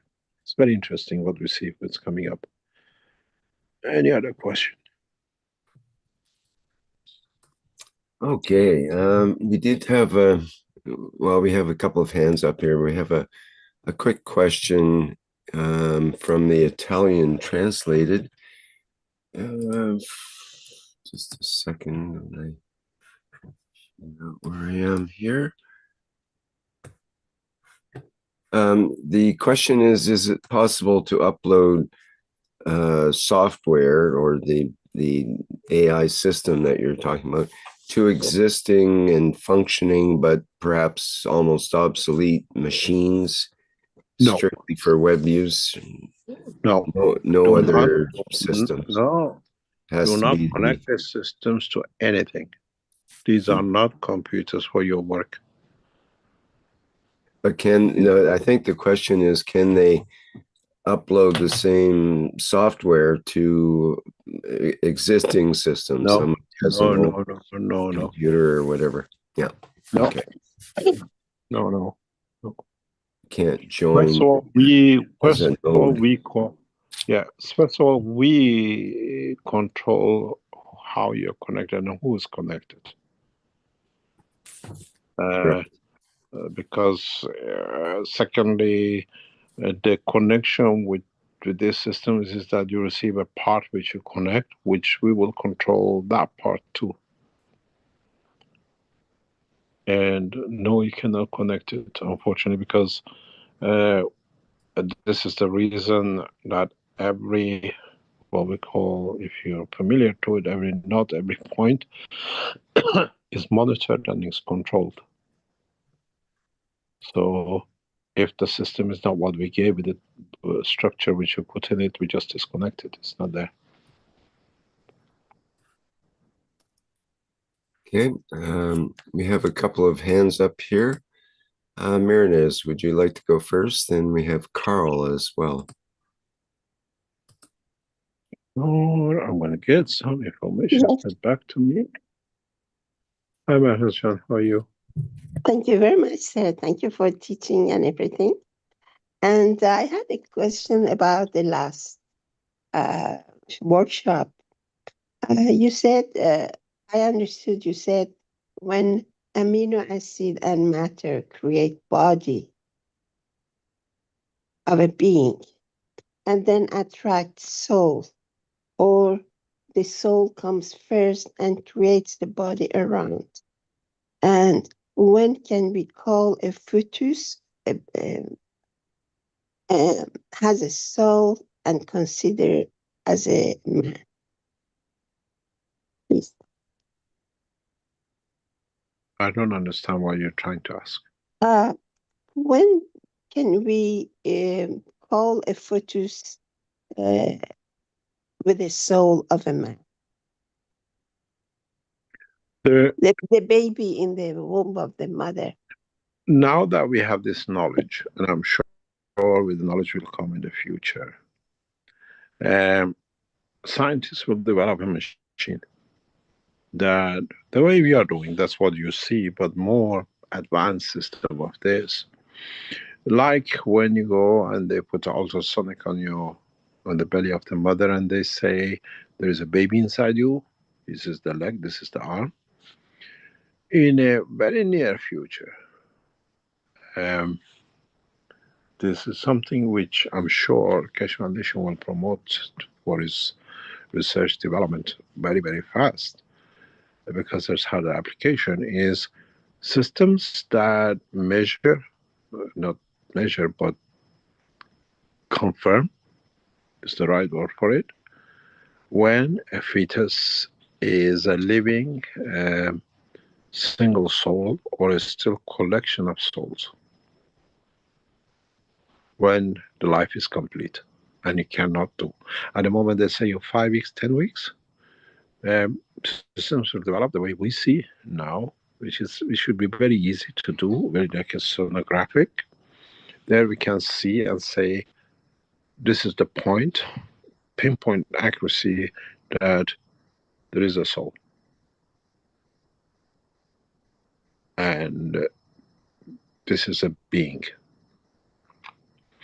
And we will in the future, most for the same time, we can create a system where we can see the children of Mitra as energy, as souls, but with no physicality. And then we say this is the children of Mitra.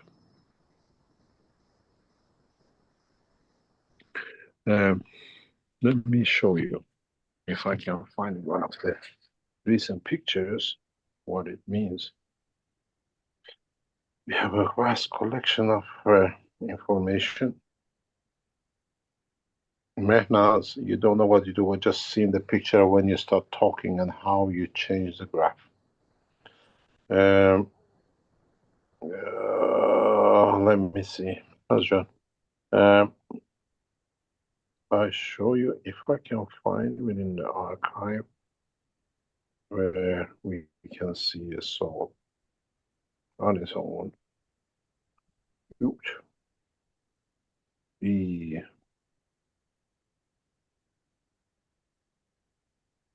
Let me go back. I have to find it.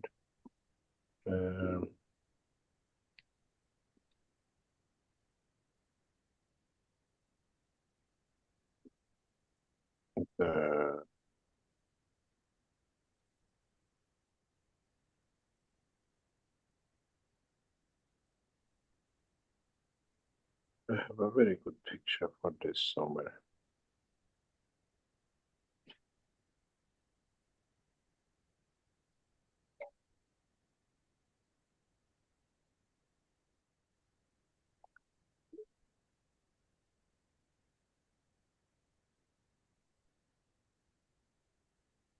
Sorry, I'm trying to go backwards to find this picture.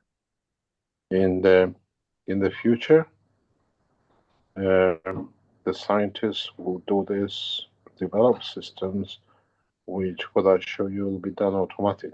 When we see a child is born out of physical love or out of the interaction in the soul of the two persons, we will clearly have an indication of children of Mitra or those who are born as a physical dimension, and at the same time, if the fetus is one central soul or is still in number of fields, which means has not become a soul and has not become the soul of the man as a collective, but it's the soul of the cells. It has a soul of physicality, but doesn't have the soul of the what we call the emotion.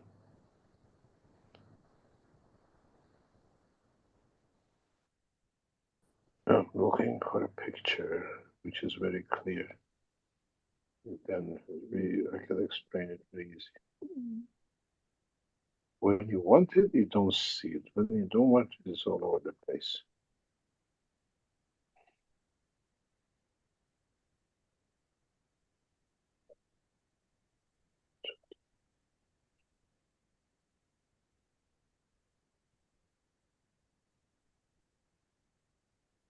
I try to save some pictures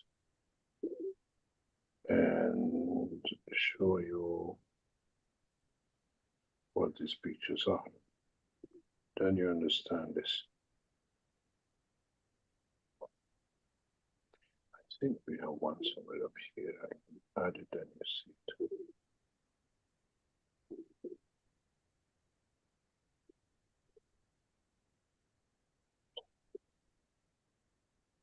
This is a problem with the live presentation. You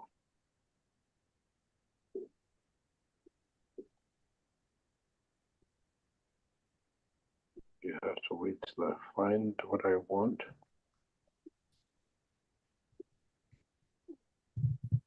Maybe I could read a couple of comments when you're looking there, Mr. Keshe. Yes, just wait. Oh, we are there. Is that okay?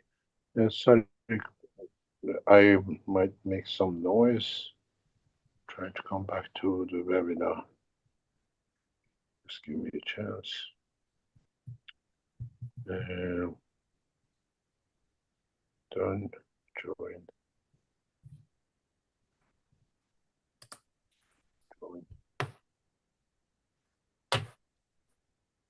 Recording in progress. Okay, now I share with you, you understand.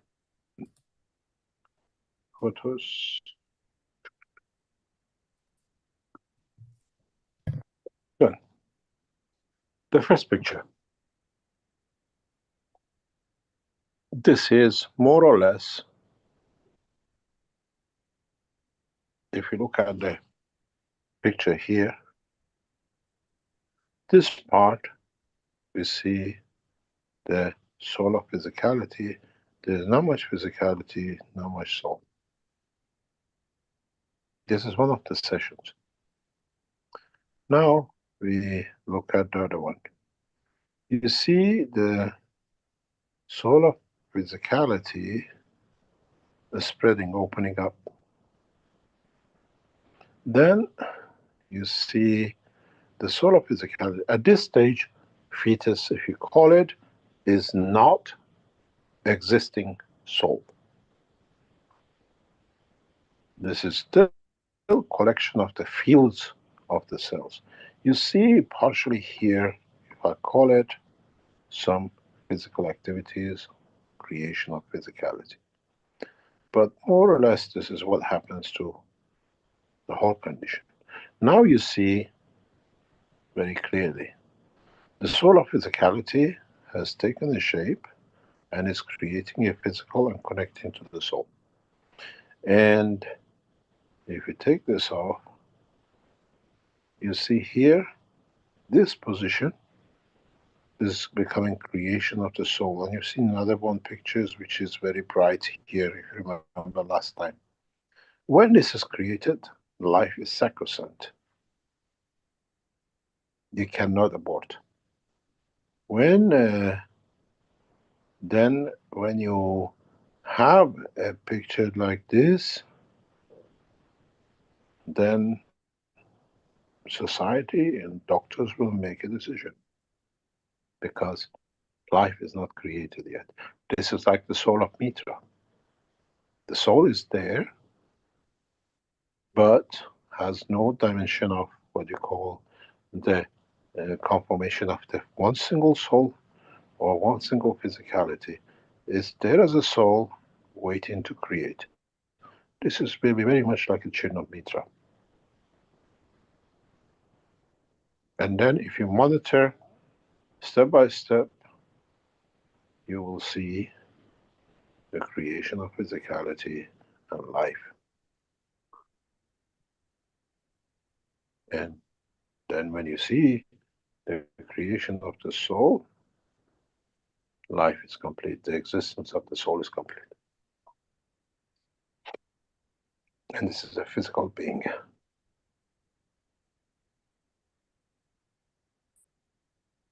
That's simple. This is very important for us. It'll be one of the very advanced systems we try to do, to see if the soul has left the machine. We don't transport the soul and the physicality left behind. And you need measurements on the scale of the universal cosmic rays. We'll be gathering knowledge gradually to be there. So, yeah. Around what time, how many months for a human being, this is done, the creation of the soul of the man? Is it a bird or is it an elephant? A human being. The same. There is no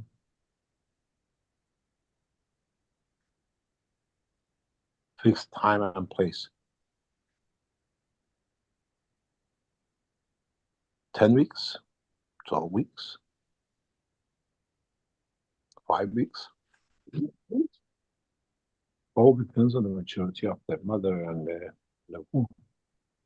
Why do we have premature children, but they're complete?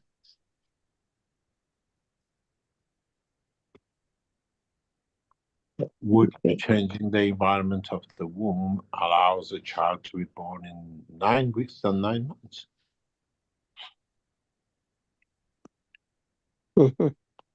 But time is a physicality of the man. How you collect that energy and transfer the knowledge, information, is another dimension. And we've seen this. We've seen this very clearly, as I was talking about the Inner Mongolia test. We achieved 20%, which is the highest ever done,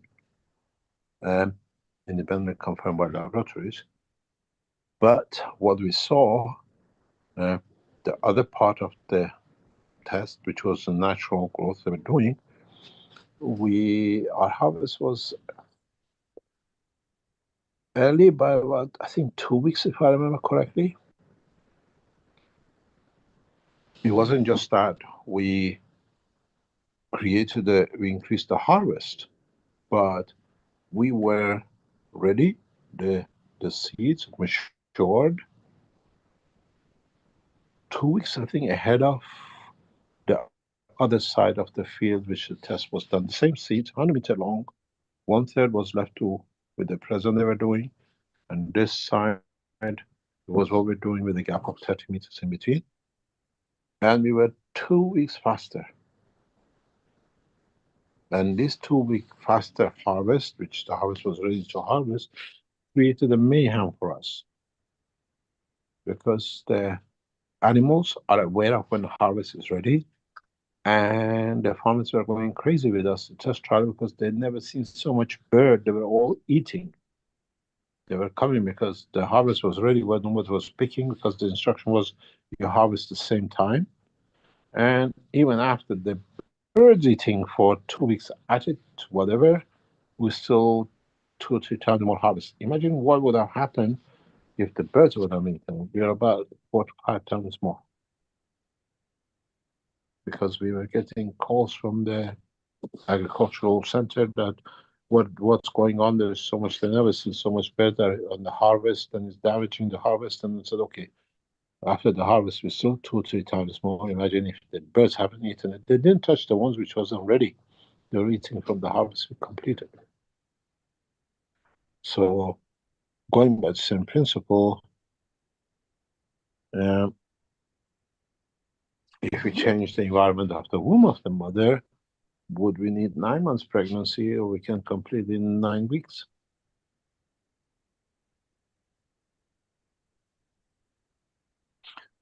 The interesting, I put a spanner into the word, give you a thought.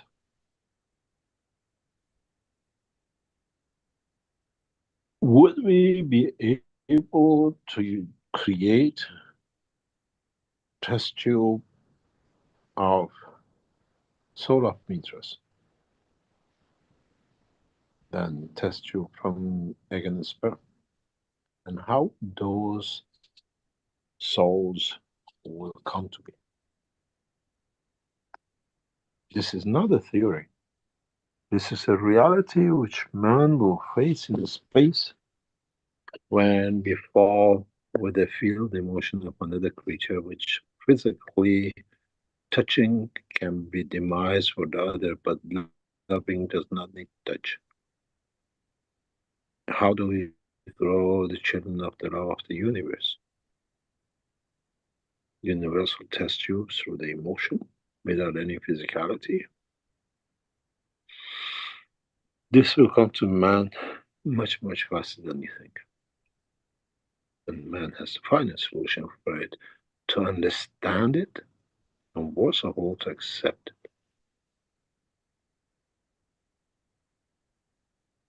it. Also, thank you. Fantastic. I have a question. The child of Mitra, what about their physicality? And do they need the womb of a mother to develop physicality?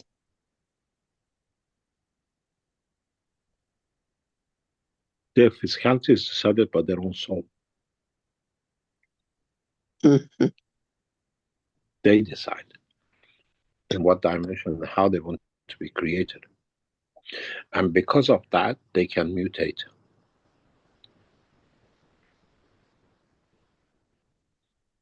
We see that with some animals who have managed to do part of this, not but the wholly, but scientists have come up with all sorts of chemical things, but in fact it's the emotion which changes the color or the shape. And this is done by the soul itself. And they don't need a womb. A womb is, the womb of the mother is a dimension of physicality. The children of Mitra has the universe as a womb. And the child of Mitra develops like human being from small to adults? They decide. Okay. The children of Mitra are not just children of man, they're children of the universe. We see many, like the way we see black and white, Chinese and the black. We will see the children of man and many other creatures of the universe in the spaces we become the passengers of. When we become the true citizens of the universe, we will see the same structure but in a larger scale. Yeah. And they are multi-dimensional. They can mute In a from way, one. yes. In a way, yes. I was talking to one of our knowledge seekers, and I hope she doesn't mind. She knows who she is. And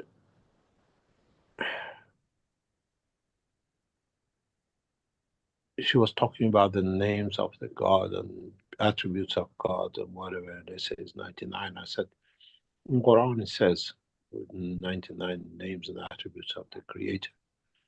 And when you understand all of it, it's 100. And I wrote, if you understand the essence of it, because this covers everything, dimension of physicality as much as the dimension of the soul, but the emotion it creates. It says, I've seen you naked and I've seen your clothes. I heard your pain and I heard your joy. I heard your love and I heard your passion. I heard your fears and I heard your confidence. Then if you add all these together, you find all wisdom of creation and all names of beauties of God within the mixture of these words. Needs no prophet, needs no message. It brings home to understand one's enlightenment of the truth about oneself.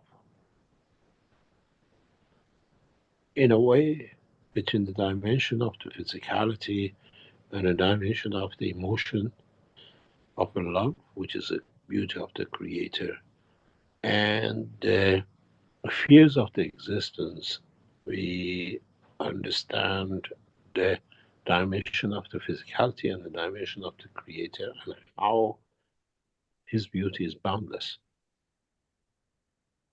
And then we understand the children of Mitra have no negative side to them.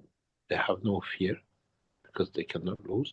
They have no physicality, but they're clothed in the cloth of the man or wherever they manifest themselves. And it's the same, they're the best lovers, but they show their passion in devoting their life to the universal community than the man or a physical dimension of one is sense of the other. And if you understand this, then we understand in a way we can be the creation and the creator without going through the dimension of physicality. Because when it comes to the dimension of the soul of the children of Mitra, which is the dimension of energy, when they fall in love with another energy, do they need to manifest themselves in the dimension of physicality to the limitations of it, or they enjoy the freedom of the universe? Citizenship will become very difficult unless you want to enjoy the physicality.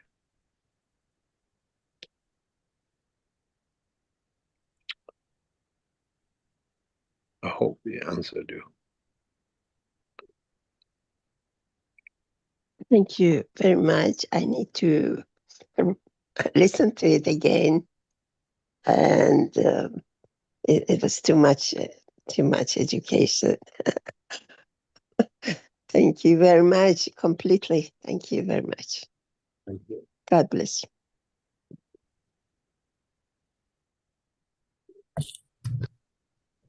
Thank you, Marinez.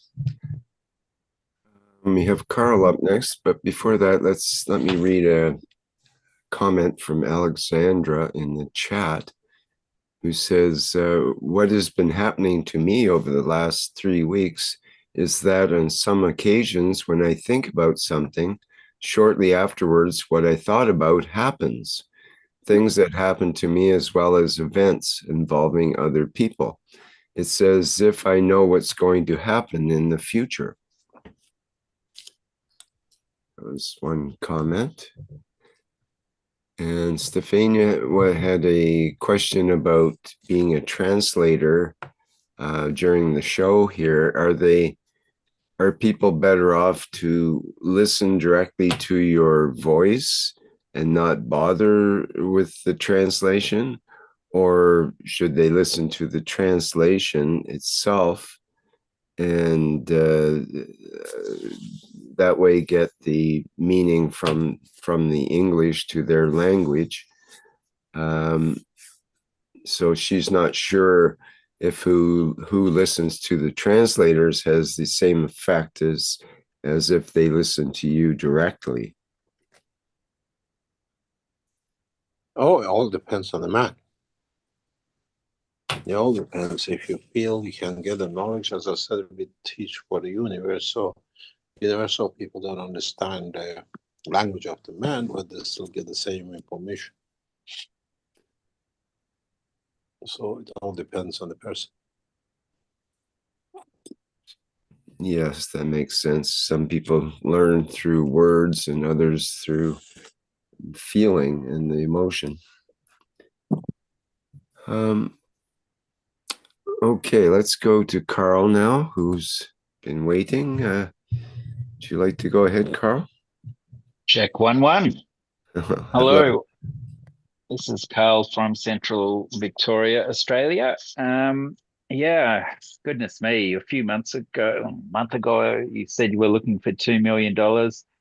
I listen to these and just wonder whether we form a script writing team that could produce a sci-fi a TV series. It'd certainly be more imaginative than some of the stuff on Netflix.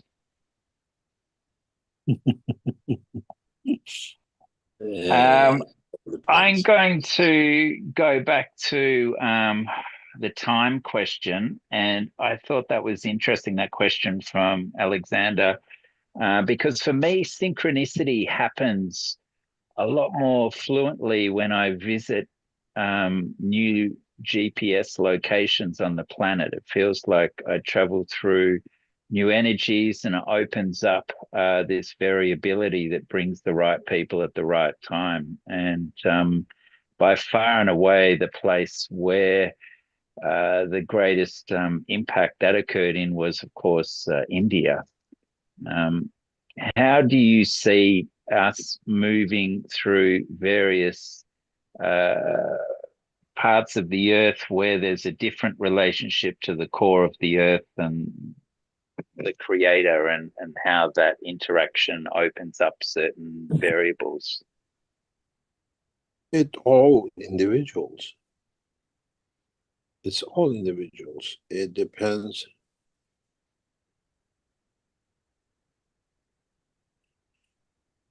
It depends what we decide to be. And how we decide to interact, and how we decide to let our soul to interact with the environment and the community.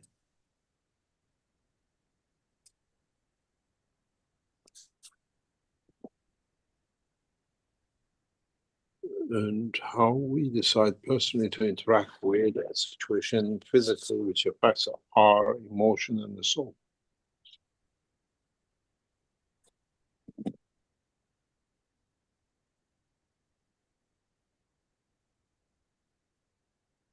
Okay. Another question. I know you've kind of closed the book on time for the moment, temporarily, but I just wonder if we can pry this open again. So that with the enhancement machine, does it help align our souls and our matter state in the same timeline? Does that infer that we have the right place, the right position?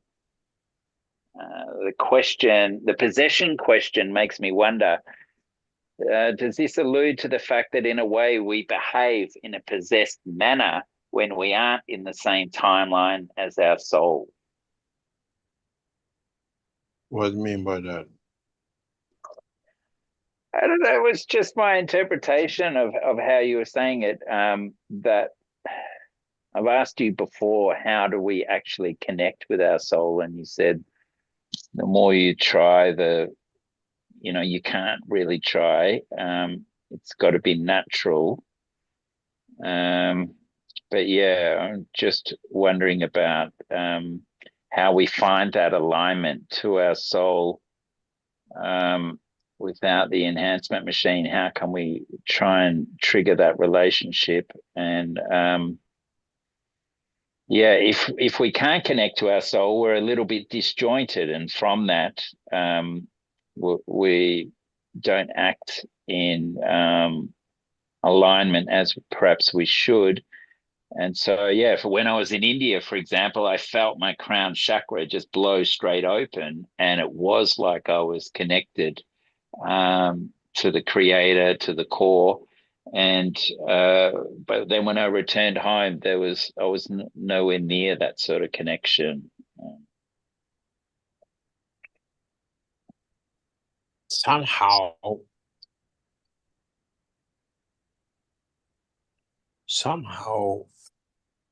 people go to India to find this, and they go to certain places to find this. And why India? Or they go to South America to find this emotional feeling. This is something which has puzzled me for a long time. Why can't we do it in Australia? Why can't we do it in China? And why people have to go to India to get the chakras opened up and the rest of it. Is it what we believe where we go gives us this? Or is it the reality at that point we feel with the field of the planet Earth, the freedom to let it happen? Or is it geo fields that allows us in certain positions to achieve this? And this is very strange that human beings in certain places allow this energy fields, or they feel that energy fields are opened up, and they all go to India, or they go to South America to certain things to get certain drugs, or leaves to chew and get to that point of, what do you call it, chakras opening.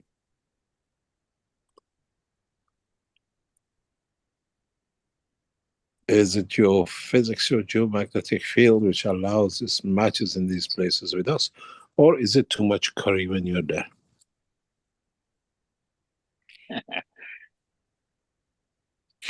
Food has a very direct effect in emotion. A very strange thing happened to me very recently, in the past couple of days. I was with other people. We ate the same food and walked away. And a couple of hours later, we came back together, and we all had the same pain in the same place about the same time.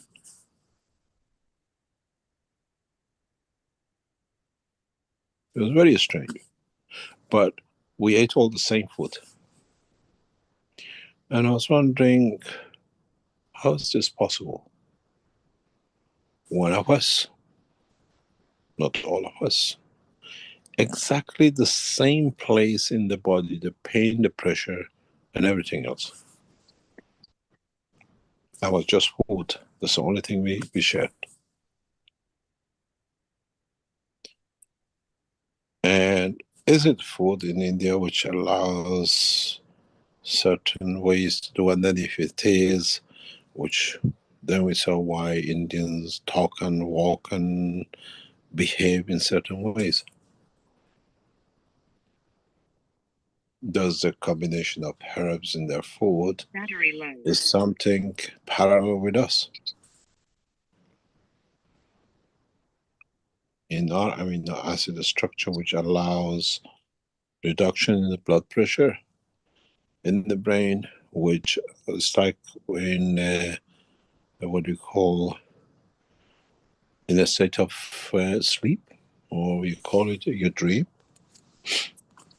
Does it change the blood pressure, which allows the expansion? 90% I'm correct.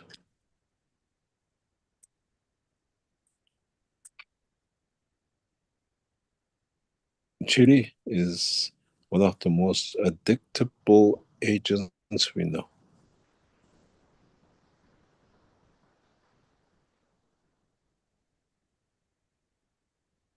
So, do we get addicted because it's like a drug? We allow us, but doesn't take us to hallucination, but allows the field opening of the brain?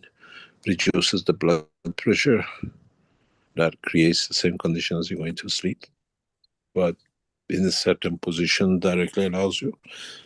There's one thing for sure, why people feel in certain areas or certain groups, or in India, these kind of emotions. 100% is food related.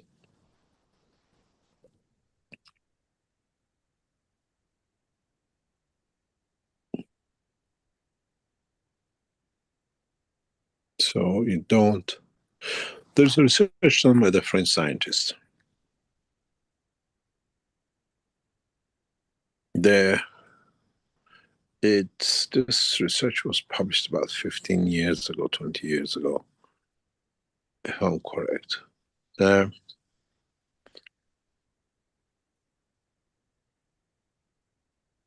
In one of the French colonies in South America,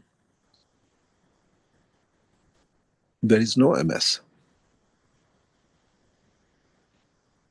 It's unheard of. The people from this island who lived in France over 10 to 15 years, going back to their country, show the same density population MS as France. And the scientists did a 25, 30 years research on this, and they found out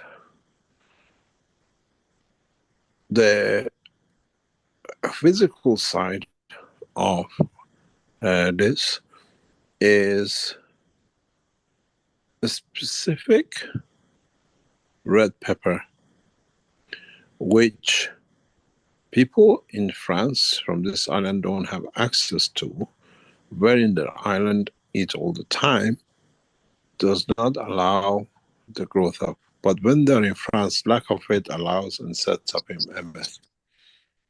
Then we extend the research from the Keshe Foundation point of view to see more detail in this French research. Why the population mark on the ones who immigrated back to the origin, they have the same number of MSs as the one they came from France. And it wasn't the pepper. It was the emotion of the lack of and allowing for the abuses of the childhood to manifest itself, where this pepper covers that emotion. And in a way, you burn, you eat it, but it's a very sweet pepper. Nowadays, they have promoted to extend that in most of the supermarkets in the West, you see it, but you're not aware of why suddenly this is appearing past 10 years in the market. It was used to trying to promote that it reverses MS, but actually the emotion it creates, it gives man the same emotion as you were, what you call an abuse condition, which brings back the memories of. Scientifically, they're connected the two, but on the other side, when you do research on this material, it shows its emotional effect on the body. And when you go to India, you get this because of the food you eat, the combination of the food you eat, and not because of you don't have access, because of the parasites and fungicides which are in India. They have found different solutions in different herbs, that the combination of this and in a specific way is combined, brings that position of hallucination, but softness we see in the Indians, the gentleness we see in them, is part of effect of the what you call herbs, roots, which They take it individually, one for malaria, one for this, one for that. Over centuries, they learn. When you mix it, it gives you this behavior. So it affects the emotion. You are not used to it as an outsider. It hits you, voila, when you're there. But effectively, what it does to you, it's emotional change through the consumption of. It's like virtually, you take what is it? These chemicals, narcotics, or whatever to create certain. The Indian combination of food creates narcotics of emotion. And you get it, you're not used to it. It's just like somebody giving you a bottle of whiskey. When you sit down, you get drunk, you don't know what you've done. This is what it does to you. And that's why people get this when they go to India. You go to India and carry your own home foods, what you had. Don't touch any Indian food. 99% it won't affect you. You won't hear what these people are talking about. We understand this fully now, and there is a trial coming up, I said, in the next few weeks, which will confirm this.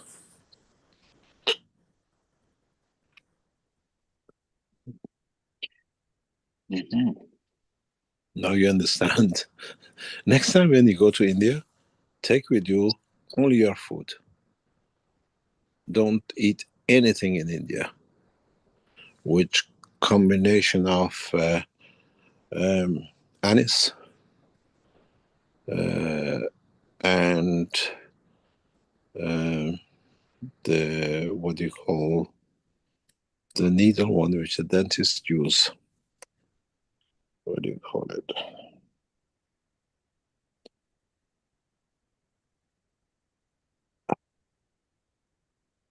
Is cumin, ginger,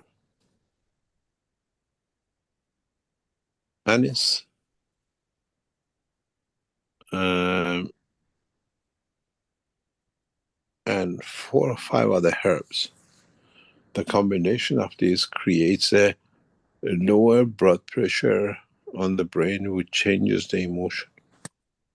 And this is why you see all the Indians are very soft and very, and then when you take this and you add meat to it, you get the blood of Pakistanis, because they're from same blood. You never heard anybody going to Pakistan to go to gurus and whatever, because the mixture of protein of the animal changes the effect of the protein of the herb and the emotion of the man.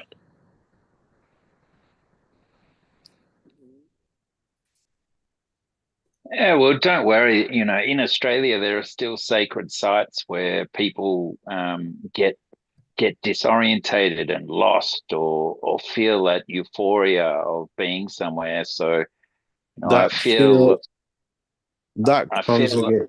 Yeah, carry on. I feel like there's you know, there's a Maghreb field, a strong Maghreb field at some of these sacred sites, and that's what intrinsically attracts people. And when you combine that with us flying through space at certain points of time where the energies from the creator are stronger, these effects are magnified. What do you say to that? It's the same as you have it in the herbs that feel the strength which creates that condition, because it's all plasmatic, even the herbs, because it's all protein connected. There, the interaction of field of the planet creates the same.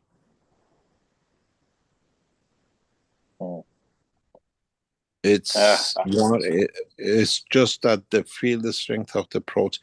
Anything to do with the emotion of the man is connected at the feel the strength of the amino acid. And the combination of it. So in those areas, if you stand in a certain position, as you say in Australia, there are places in Africa, there are places in South America, in part of Africa, there are trees that around them, the fields are so different and people worship them. And nobody cuts these trees. If you go to Gambia, you see a number of these trees, which actually they build the road around them.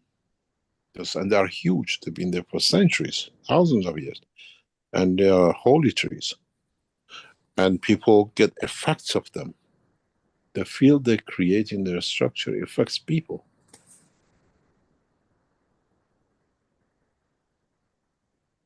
If you say they feel the strength of amino acid, it affects emotion.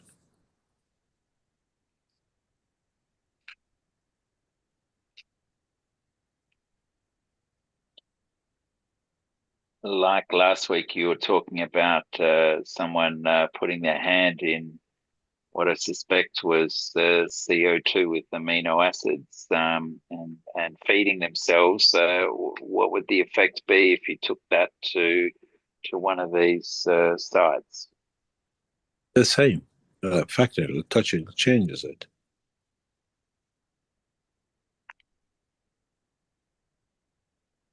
Feeds you. Yeah, it's a physical condition change or is psychological or emotional change, which changes the physicality. For example, I don't know if you notice, a lot of you get on a taxi, especially taxi drivers who are long-term sits in a specific position. You can tell by the shape of their belly they're taxi drivers. I don't know if you ever noticed it. Because they sit in certain position 8-10 hours a day. The way you have a belly, what do you call it, beer belly, we call it? You have a taxi belly. You can see from the shape of the stomach. And if you get a beer belly and a taxi together, you see these huge drivers. Men taxi drivers are like a woman 8 months pregnant, usually with a girl. The belly sticks up and there's nothing underneath of it. You didn't know that, did you? I think in Australia, you don't get that many taxi drivers. But they do, especially European taxi drivers, the ones who are in the long-term taxi driving, 8, 10, 12 hours a day, and sit in a certain position. They have a upper belly, not the lower belly, where the people drinking beer have different position. Because it affects what we eat, the position we sit, the emotion we have, it changes our physical dimension. I was just thinking long distance truck drivers, and Doug just put that comment in at the same moment that I was thinking of it. So that would also apply in Australia, particularly, and in Canada too. Yeah, it is. So we change our physicality according to the emotion and the things we do. That's how we evolve.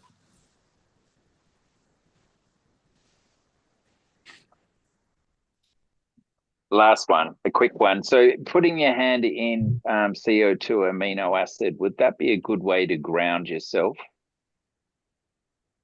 Not really. Send you up? Not really. Depends. It's a lot of things, depending on a lot of things. Maybe in the very near future, I think I said last week or before, we promote a process like everything else we do. Because I've been asked by a lot of knowledge seekers, can you do this? I said, yes, I've seen it. It works. It's perfect. You call it the guns of love. How can I fall in love? This is worst portion you can ever make. But yes, we have made it and it works and is devastating. Because you can't stop loving you. We did the test 2016, 17. It was done in Africa. And we tested on a couple of couples and we stopped the process because it was getting out of control. It was done in one of the African nations. We supervised it very closely. We had a couple. A special mixture of field was made for them. The recent approach was the wife was complaining about the husband and the husband was complaining about the wife. So we decided we test. And when we found another couple, we test. 2 or 3 couples we test. And the first day, the lady was, I think, insurance broker. She was working in insurance office, if I remember correctly. She called, she said, there's something wrong. I can't get enough of my husband. Then we had the husband calling in the afternoon and says, the problem is at the end, after a week, none of them was moving out of bed.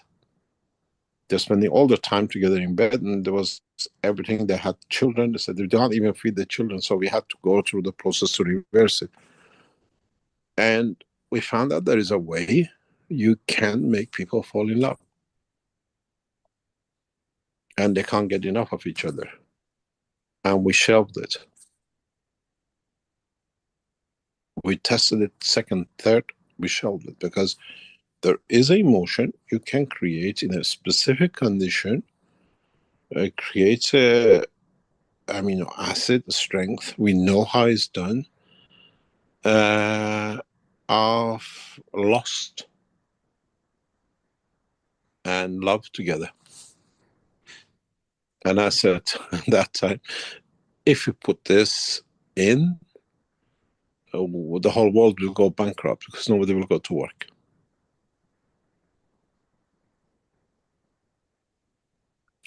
There is no need for Viagra because this is from the emotion of physical, the soul emotion, this dimension of the amino. It's like a drug. You get addicted, you get locked into amino acid strength, and it does, it works.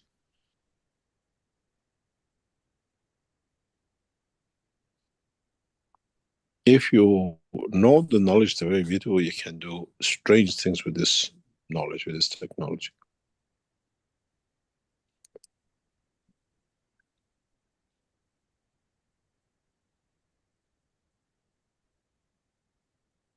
We did a comment in the Q&A from Liz New, who had said, I noticed that one of the heaviest dependencies, which is sex needs, somehow vanishes.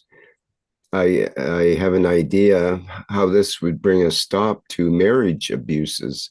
I wonder how many abuses would stop if the marriage institution would not exist. Thank you. Oh, there's a lot of things we can do. There's a lot of things. That's a lot. I can tell you, we've done so much research, and it's all sitting there in different documents and different things that connects the emotion of the man to a lot of problems and to a lot of joys. It's not always problems.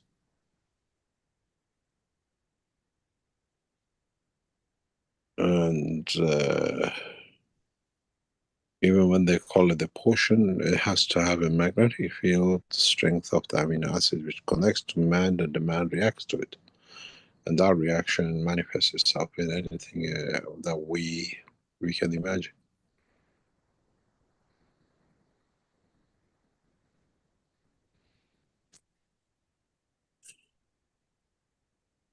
Any other point? Carl, were you finished there? I think he is, I guess. Okay. Yes, we did have a question that came up yesterday in the plasma group from Philippe, who it goes like this. When we measure a magrev strength in the matter state, we rely on the Tesla scale. That's the Tesla scale of magnetic fields. So how much is the Tesla scale measurement off the scale in respect to the universal magnets. And maybe we need to introduce a new type of scale, the Keshe maggrav scale.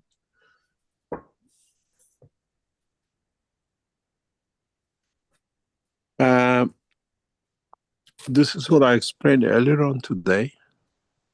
We, as part of what we call the time in the space, magnetic field strength, and we are working on this because it needs to be defined and it needs to be brought up, but on the field strength of the cosmic rays, not the magnetic field of the matter state we used to it.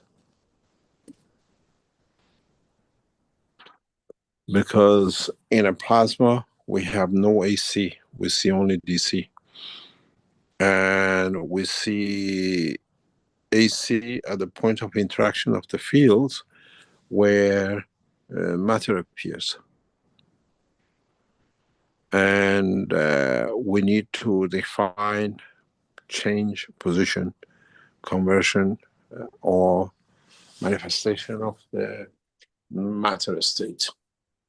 Then we can define the new field strength of that as a new structure than as what we call Tesla measurement. It's totally off the scale of present science. And it needs to be done, but step by step.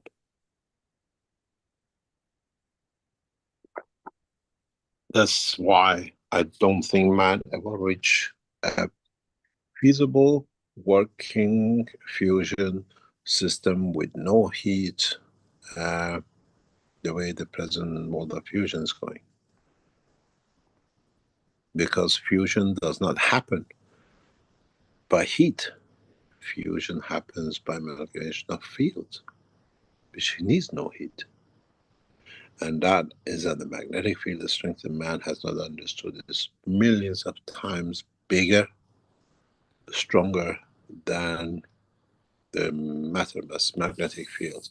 But at the same time, it has the lowest level of gravitational field. But it allows it to amalgamate. Is the common denominator lowest, which brings together, not the highest, which man pushes the field pressures of today and all this big moment fusion. Simple question, if you understand, is how the measurement come, as we showed in May in China when I was there, that we produce material. They're trying to create a helium from hydrogen and billions of kilowatts and megawatts and whatever they talk about. Did any of you see any megawatts on the table of the material produced? That's a plasmatic fusion. And the benchmark by Earth, what it wanted to be, by its inertia. This is if you understood what was shown in May, it throws all the present assumptions of fusion into bin. But so again, this Keshe Foundation. In the future, it will become a big discovery for one institute or other, but nothing that Keshe has done in decades and centuries earlier. This is the problem with the present position.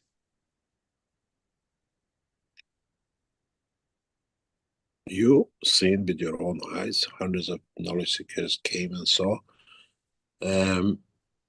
all the materials made on the table. Did any of you see any fusion magnets, billions of kilowatts? And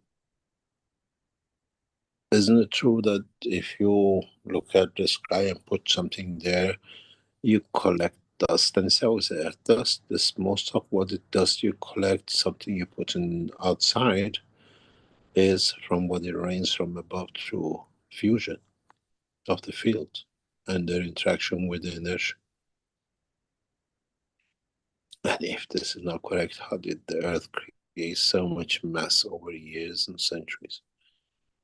It wasn't this size when it was created. How does it gain so much mass, so much energies, and how the layers we cut across the mountains we see in the structure of the mountains come from? Who brought this sand together, this structure together? Did somebody pile it up from one place to another, made the mountains? Then you understand exactly how it works. I was giving a lecture to a small group of scientists very recently in agriculture, and I explained how they're talking about alkaline land they have, and they want to change the alkaline land to be able to for the agricultural purposes. And I explained to them, we got, like in China, there is in Inner Mongolia, part of Inner Mongolia, we have a very high alkaline and very salty land. Amazing enough, this land which is salty, nothing can grow, they have a problem with it. A few centimeters below the surface, half a meter, some places, well, more or less, there's a sweet water running. And by law of the nature, if there's a salt tub and the water gets washed white, there's a sweet water underneath of the most alkaline salt land. And I was explaining to this scientist a simple fact, and that is the Earth atmospheric condition and inertial condition dictates that this land creates a field which absorbs alkaline structure. You can remove all the sand, leave it for a century, it will be again alkaline. It doesn't grow, it comes from the environment, from the above, with the fusion of the plasma conversion to matter state that creates that alkaline. Somebody didn't come and dump it. It's got a magnetic field of plasmatic field inertia of the alkaline. Whatever alkaline is made in the interaction of the fields of the Earth with this atmosphere lands up in this place, because this is a magnet of it, because we don't understand, we only say magnet is only for iron. But with the plasma, we create a magnetic field of anything. Then we have the structure of the centrifuge, where we collect everything to the side or we reverse everything to the center. Don't we have this in the oceans with the plastic lake, islands? Why do islands created in Pacific that they are the size of nations, some of it, it's all plastic? Because the water is created of hydrogen and oxygen. And what is the content of a plastic? And it's at the frequency, doesn't matter where the plastic comes, it absorbs. We are used to little magnets. Universe is a magnet. Earth creates inertial magnetic fields which absorbs. If the scientists understand this, then it's easy, you can understand the rest of it. We won't try to change the culture, we don't try to change the environment. We grow materials which are love to be in alkaline line. We don't try to grow wheat in alkaline place. It won't grow, you have problem, and then you have to change it. If we understand this, we solve all the problem. But our scientists, the research money is too good and too fraudulent and pushes this thing through. But once you understand this, it's the same position with everything else in the life and the position of magnetic field. It's the job of knowledge seekers to teach this to the agricultural people, to the world of science. Any other question? Okay, thank you. From Cristiano, actually the question is from Francielli from the Brazilian community. Good morning to all seekers of knowledge. I have come to leave 2 questions for Mr. Keshe. I will also share my account of what happened to me last night. Early this morning, I woke up after a dream. As I tried to go back to sleep, I felt my body become heavy, and suddenly I jumped up. This jump is known as a spasm, and at that moment I saw a flash of light in front of me and heard a very loud buzzing in both ears. The question is this spasm the moment when the soul leaves the body, but something prevents it from returning? What could this flash of light be accompanied by ringing in the ears? I wasn't there as usual. I don't know. Have you seen this little clip? It's very interesting.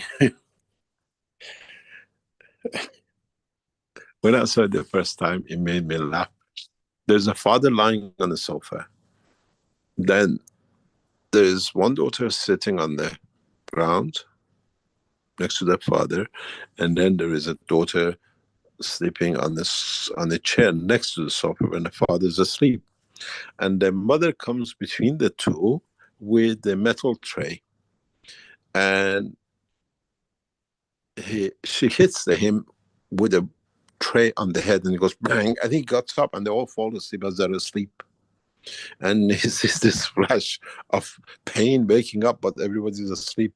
He was wondering, where does the tray come from? But I got this flash. It's very interesting to watch it because it's exact same. I wasn't there. I don't know if somebody hit you on the head, or did you wake up from the pain, or what was the condition that you're seeing it.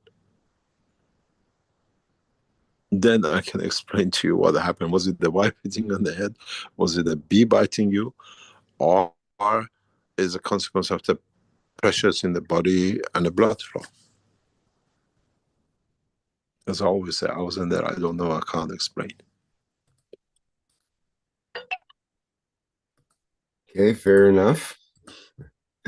I get this clip. It's very nice because you look at it a funny way, but I look at exactly what we talk about the dream. Why did I wake up? It's you have to understand the physiology of your body. You have to understand the condition, and maybe your soul traveled somewhere and did see something in touch on the dimension of the soul.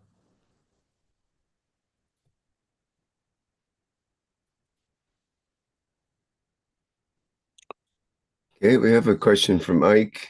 He says this is something different from today's teaching. I would like to know your opinion of transgender. What is the best way for policymakers to deal with it?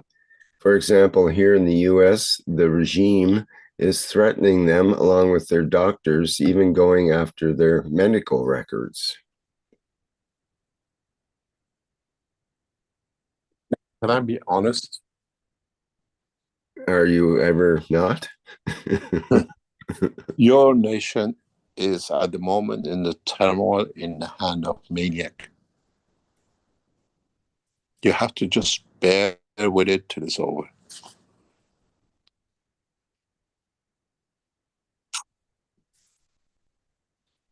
You have to just live with it. I know the Western world is taking it beyond their freedom. They're becoming a bit more far, and we see this now in Europe as well. They're trying to clip their what they call it, sexuality and transvestites bad clip because it's got out of control in a way. They're less than 3% of the population, 1% of the total world population, even less, but they are influencing a lot of decision making because they find a way and they protect themselves into it. And there has to be a limit to it, but America has gone beyond, but in a way. It's like if you go to Austria. In Austria, we have a beautiful system. If you're not aware of it, you don't see it. But if you go to Austria, try to cross a red light, especially in Vienna or in Linz. We have traffic lights, red and, what do you call it, green, with lesbians or gays holding hand crossing. Never had this before. It's like two walking to each other. It's very interesting. It's not a man and a woman, most of them. You see it's like two guys, two women. Some of them you see it all day that way because we become very open. We accept the society to be. But why do we need to put it on the traffic light? This hasn't. When I see this sometimes in Lens, it makes me think. But at the moment, you can't even wear rainbow color clothing because then say, oh, it's a transvestite. It was a beautiful thing to wear hippies. My time, 40, 50 years ago, we wore these colorful things when you go to a festival or whatever. Now you wear it, oh, it is the gay party or blah, blah. It's taking too far, but your government has gone over the top with it. Just bear with it, it goes away.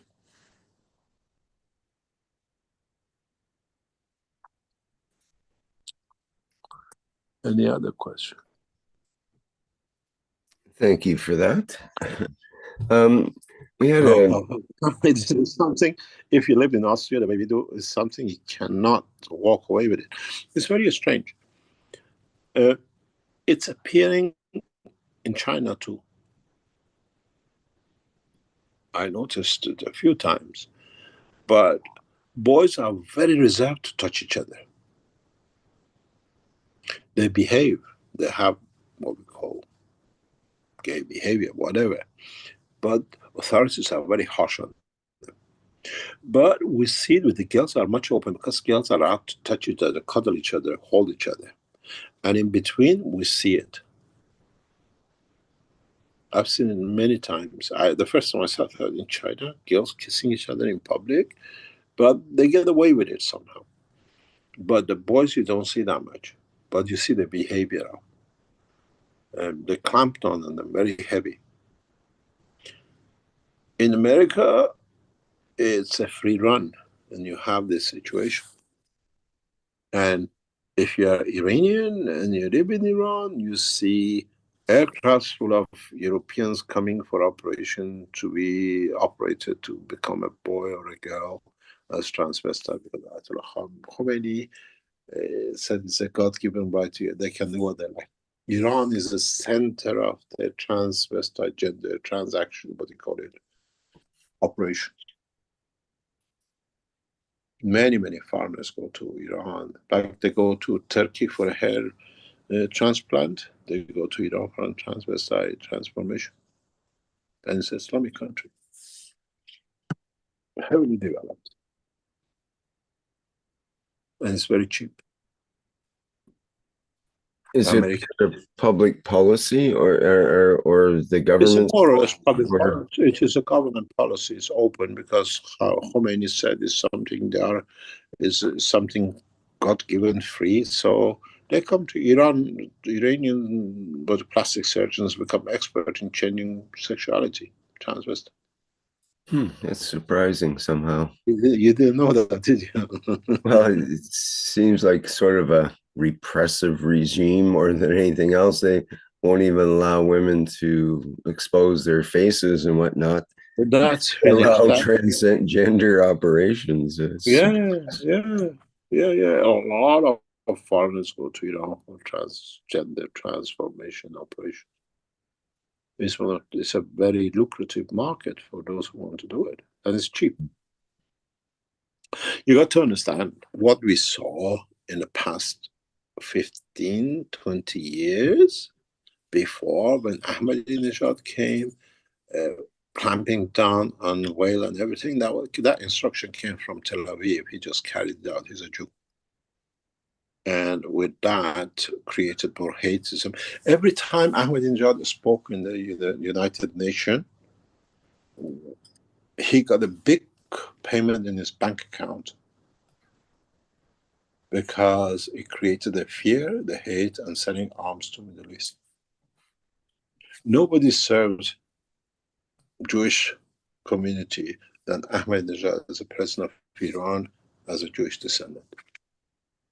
And the hate which he created for Iran. He did more than it because he was paid to do so. His speeches in the United Nations was written in Tel Aviv. and everything was organized before he comes in. People don't know the truth, what happened in Iran. It's the same as what we see now in Ukraine. Ukraine is a Christian nation with a Jewish leader. He doesn't care about the nation, he only cares about his own private bank account. Zelensky is the only Jewish president in Europe. And we have another Jewish president, prime minister, which is the prime minister of England. And we see the mess we got ourselves in. Zelensky, the president, what they call it, the Ukrainian president, is a Jew. He doesn't care about the nation. He's just there making money. He's bought 1.1 billion, biggest copper mine in Africa in his private name. A president came with no money in the name of two companies. Where did 1.1 billion come the guy to buy? And that's why we see the problem in Ukraine and Israel. The Jewish leaders, and we see the British supporting them. The three Jewish leaders sitting, orchestrating everything else, everybody to run with it.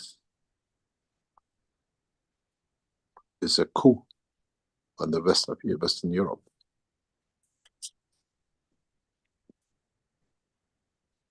And nobody wants to talk about it because Jewish lobby might damage.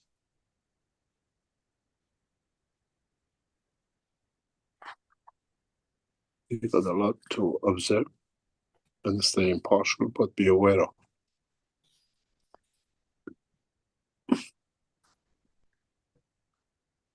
Any other question? You're almost covering them all here. We've got a question from Adam, a technical question about the computer units. They need a power supply. What if the power is interrupted? Is there a battery to keep it running, or does it? No, if you get interrupted, the system backup, when it comes back on, is automatically will go as a hard disk memory bank. And secondly, the central control will bring it back to operation.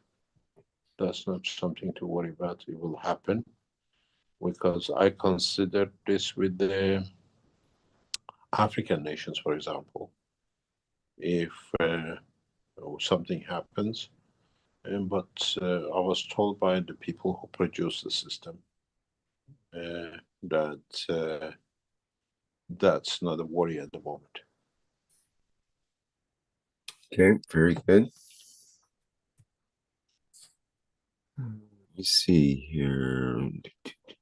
This is how you lot look today. You're very Christian. We're on the cross, very balanced.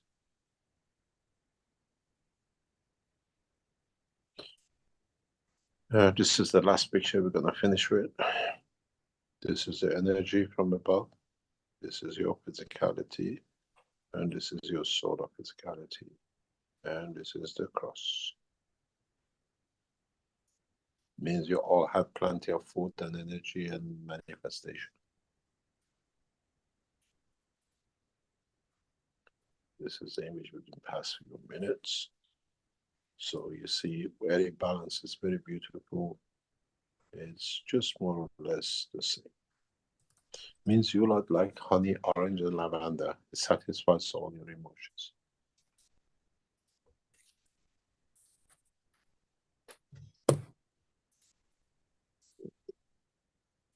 Here, this is the above energy, what you call the soul. This is there, and this is the environmental interaction between the energies and what it gives them. I wonder what you lot will report after today's session.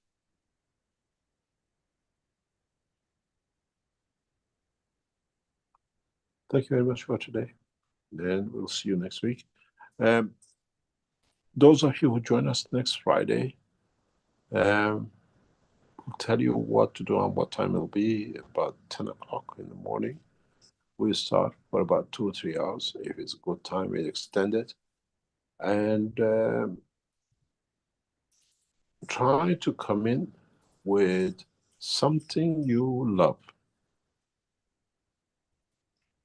and preferably a person or animal.